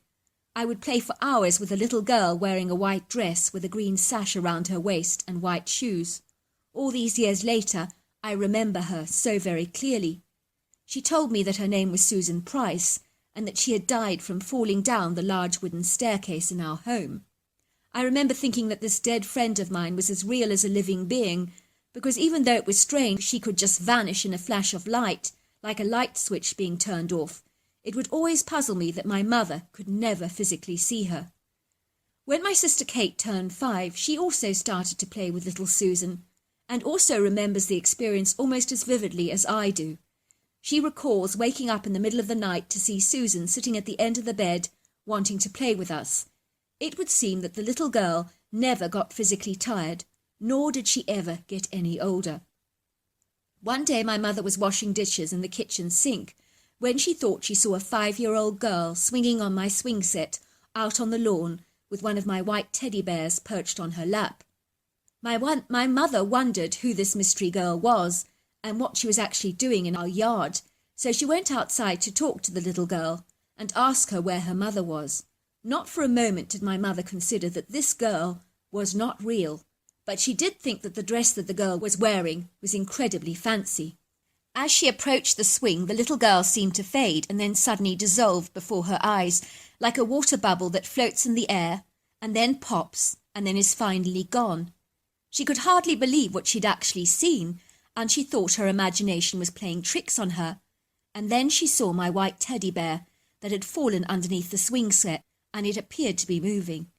In that moment, she knew that she had actually seen a ghost. It was after that event that my mother quizzed me about my invisible friend, and she checked the details against the history of our home. And indeed, there was a girl called Susan Price that had fallen down a staircase in an accident and died when she was 5 years old during the Victorian era. Susan Price was soon to disappear from my life when I got a little older. Maybe by then I was a lot less sensitive to her presence and could no longer see her anymore. Or maybe she had withdrawn from my life because I was that much older. What we did notice, though, was that when young people came to our home who were about 5 years old, they appeared to be able to play with someone that the adults couldn't see, and neither could we anymore, which saddened me immensely. I do believe emphatically that they were playing with little Susan. Sometimes in our home we would experience a much more menacing presence. It did not really make any sense to us until we were a little older. Once my sister Kate was a little bit older, at about 9 years old, she was walking down the steps and she felt a freezing cold hand touching her back, and for a moment she felt certain that something wanted to push her over. For a long while it appeared that my sister was the target of a very formidable dark force. Kate was so terrified because in her bedroom at night she could swear she saw a dark shadow and heard a disembodied voice, and even woke up with an unexplained bruising and scratching on her body. There were also times when her duvet cover would slide off her bed mysteriously, only to be found lying in a crumpled heap on the living room floor, which was a fair way away from the bedroom. One day my mother was having a few girlfriends at home and hosting a book club gathering to discuss the most recent book that she'd been reading. One of her girlfriends, who she did not know at the time, was a psychic who told my mother that there was a little girl sitting at the end of the stairs called Susan, who was watching us with a keen interest and listening in to the conversation. My mother asked this friend why Susan was still here in our home and why she hadn't moved on. Her girlfriend told my mother that Susan was trapped here by her uncle, who had pushed her down the stairs when she was little, and he was determined to keep her stuck in this location. He was blocking her from crossing over, and was a very hostile, disagreeable man who didn't like children at all. "I'm surprised you're not having problems with this nasty man," she said. "I would have thought he could potentially be a problem for your children." My mother then told her about the incident at the stairs, where my sister had felt a cold hand on her back, and also about the scratches and duvet being pulled off her bed. That was when my mother's friend told us that even though this man was not demonic, he wasn't very nice, and he might get more volatile in the future, so we needed to make sure that he left our home, not only for the safety of my sister, but also to set poor little Susan free. It was then that my mother arranged for a priest to come to our home to bless the place, along with a medium who would get the spirits to leave our home. A few days before their visit, things got a little crazy in our home, and the activity escalated because I think the horrible uncle knew that he would be forced to leave very soon. We had a vase of flowers flung across the living room, and it had been on a very flat surface, so there was no explanation for that. It crashed into thousands of pieces and was literally scattered all over our cream carpet, along with all the flowers and the water. Then a picture of my sister and I was hurled off the wall violently in an expression of rage, and the glass frame was completely shattered. At the time, the frame had narrowly missed hitting my sister Kate, so she was clearly being targeted by this nasty uncle. We also found kitchen cabinets were flung open on their own accord, and when we switched the television off to return to bed at night, it was turned on almost immediately. The medium was a tiny woman called Hope. I think she was about 4 foot tall, with a little portly frame, wispy grey hair that was tied back in a bun, and a face that was as gentle as a doe. By contrast, the priest was 6 foot tall, thin and lanky, with a receding hairline and big brown earnest hazel eyes. He was wearing his priestly robes and clutching a bottle of holy water in his hands, looking a little anxious and very much on edge. We were to find out later that the last blessing that he had done on a recent home had been exceedingly violent, and the dark presence had literally lashed out at him violently, and he'd been pushed over by this formidable force. "It's going to be fine," Howard assured the medium. "I can sense that this energy may be angry and afraid, but I promised you it's not evil, so you're going to be fine tonight." My mother told the medium about the escalation in activity that we'd been experiencing, and she wasn't surprised by those revelations. She said that the menacing uncle was a very lost, confused and frightened soul. He was absolutely terrified of crossing over and getting to the other side because he believed in hell or purgatory, because he had done some bad things in his earthly life and was frightened of being condemned. He had clung to Susan like a limpet because he didn't want to be entirely alone in his spiritual state. He wanted to share it with someone. He confessed he had pushed Susan over the stairs, but it wasn't to kill her intentionally, but because he'd been drinking on that day, and he was lashing out at his niece in a drunken rage. He had never been fond of children, but he would never purposely kill someone, he assured us. The medium asked him why he had targeted my little sister Kate so aggressively if that was the case. He told her that my sister was the spitting image of his mother, who had abused him during his earthly life, and he apologized then profusely for his actions. The medium seemed to calm down the uncle's negative energy that had been so draining and oppressive. My mother said you could literally feel it. My mother watched the medium envelop every corner of the house with a smoky aroma of sage, and the priest also scattered holy water all over the place and said some prayers while blessing the house. Then some large white candles were lit, and the medium asked the spirits to move towards the light, and she said that the little girl had stretched her hand towards the reluctant, frightened uncle, and then they had both walked towards the light and vanished. My mother said she never physically saw anything, but she had felt the heaviness just lift, and the house became so much lighter and incredibly bright. I remember feeling sad that Susan had gone, because she had been so much a part of my young life growing up, but I knew that she deserved to be free. Besides, our house did feel so much better without the oppressive energy from the angry uncle. I was also happy that he had moved on and hopefully found peace in a better place. My Bigfoot encounter is a whole other story, and growing up in England, I knew nothing about the hairy man. Sadly, that subject is not really discussed there. Neither did my sister know about him. In truth, we virtually knew nothing about American culture, apart from the fact that we knew it was a country that we loved and would long to visit someday in the future. One day at Oxford University, where my sister was doing an English degree, she was introduced to a delightful American literary student called Keith, and the rest is history.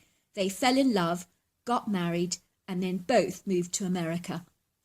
My sister and her husband moved to a beautiful home in Chippewa County, which was about 15 miles from the city of Chippewa Falls. They bought a large plot of land there that was under about 200 acres, with about 75 acres of tillable timber, and then there were woods for hunting activities, as well as a large silvery lake providing about 290 feet of river frontage. It was pretty much anything and everything that my sister had ever dreamed of, and living in America was a whole new experience for her. "I just cannot get over the space and the wilderness," she would tell me. It's like everything just goes on forever and ever, and that there is no beginning or end. It is so wonderful here. It was not long before I found myself going over to America, and there I was driving down a large gravel road that was surrounded by pretty trees. It veered off to the right until I came to a very large gate, and the gate was wide open. I drove down a very large white gravel driveway until I reached the beautiful modern-style farmhouse that Keith had purchased with the land, and it had such a magic, rustic charm about it that drew me immediately.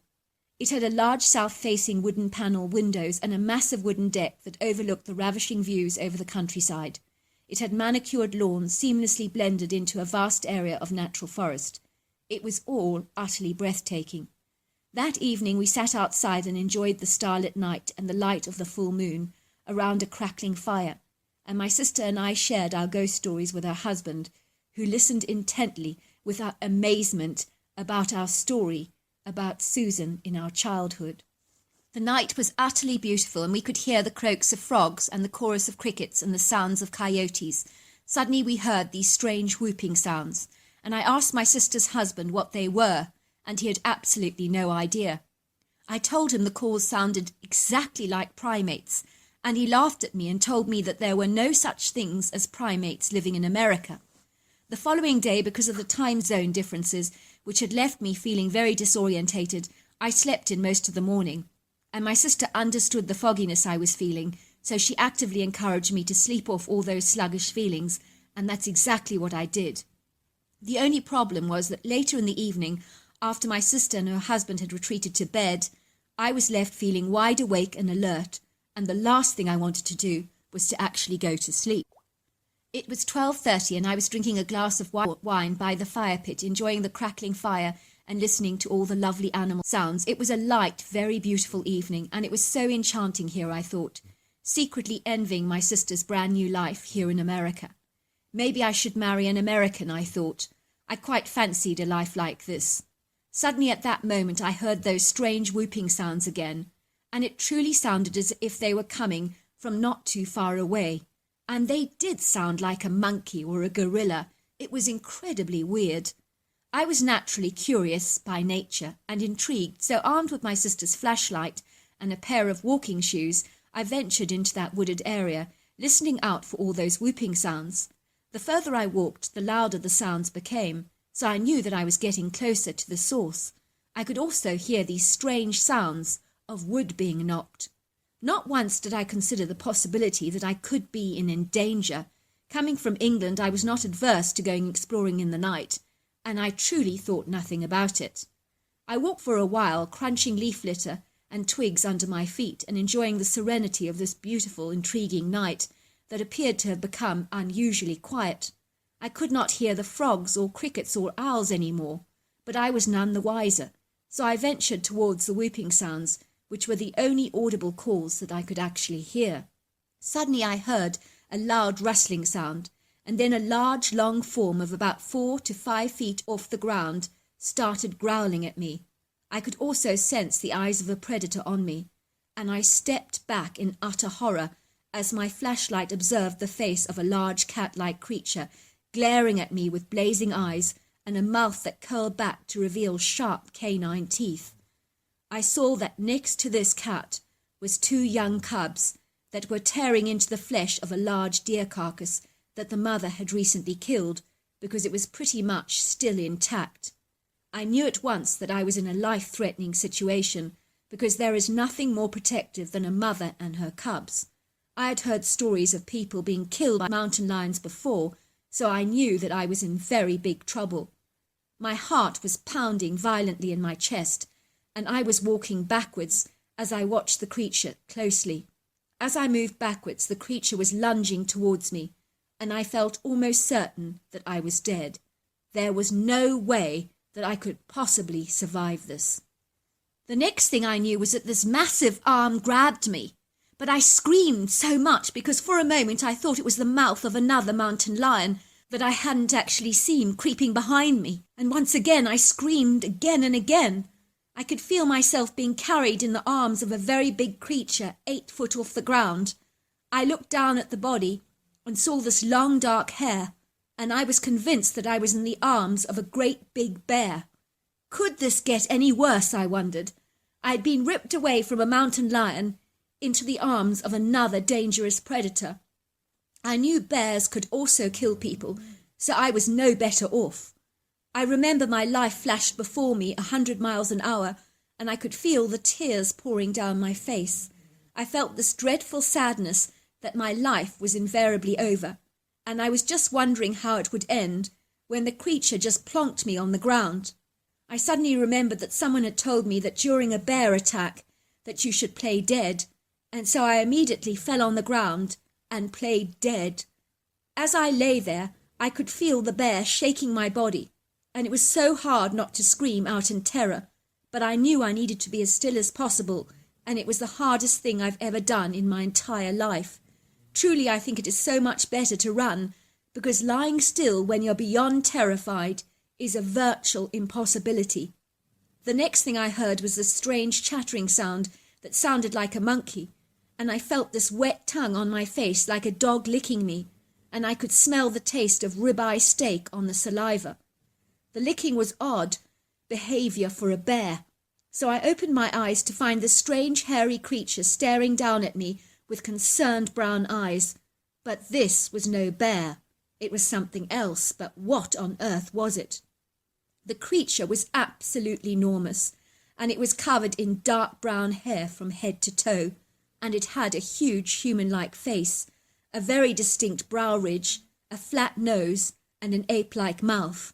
I noticed that the head was almost half moon-shaped, like an egg that kind of blended seamlessly into the large shoulders, with not much evidence of a neck. I got up slowly, watching the creature curiously, half expecting it to pounce on me, because this creature was so monstrously big, and about 9 feet tall, and 800 pounds. Yet as I raised myself off the ground, the creature started chattering excitedly. I think he was so pleased that I had seemingly risen from the dead, and he had been my hero. He looked like he was pleased with himself, but not once was he even remotely aggressive towards me, but seemed to be gentle and kind. I was astonished because this creature was huge. Imagine for a moment a little teddy bear and blow it up to 8 foot tall and 5 foot wide and cover it with black hair and see how intimidating that is. And that is what this thing was like. Give it flesh and blood and you are looking at something very seriously creepy and highly dangerous. I got up and looked at the creature, and he just stood there, watching me until I made my way back to the house. I looked at him through the kitchen window, and he continued watching the house for a minute or so, and then he disappeared into the forest, seemingly gliding on his long, very agile legs. I promise you I was in awe. I could hardly believe what had just happened to me. I rushed into my sister's room, violently trying to wake her up, and told her my story. Her husband listened with eyes that were as wide as saucers and a jaw that was dropping to the ground. "You are kidding, right?" he kept saying. "This is a joke." "No," I assured him. "This humanoid ape-like creature covered with hair saved my life tonight." "I cannot believe you went into those woods all on your own in the dark," said my sister. "Did you not think that could be a wee bit dangerous for you?" "No, it didn't occur to me," I said. "It saved you from a mountain lion," said my sister's husband, almost meditating on the words in absolute disbelief. "What was it she saw?" asked my sister. "You're American. You should know about these things." My sister's husband said the word Bigfoot under his breath, almost too low for us to hear. "What did you say?" asked my sister. "Bigfoot," he said. "You must have seen a Bigfoot." "Well, who or whatever is a Bigfoot?" asked my sister. "I'm glad he's out there if he's got our backs. It makes me feel a whole lot better." My sister's husband just sat there on the bed, almost frozen to the spot, and said, "Bigfoot? Who would have ever thought of it?" The next day my sister's husband told me never ever under any circumstances to ever tell anyone what I'd actually seen. "No one will ever believe you," he said. "It's an incredible story, but people with story like yours needs to keep their mouth shut. I don't want you to be the subject of ridicule.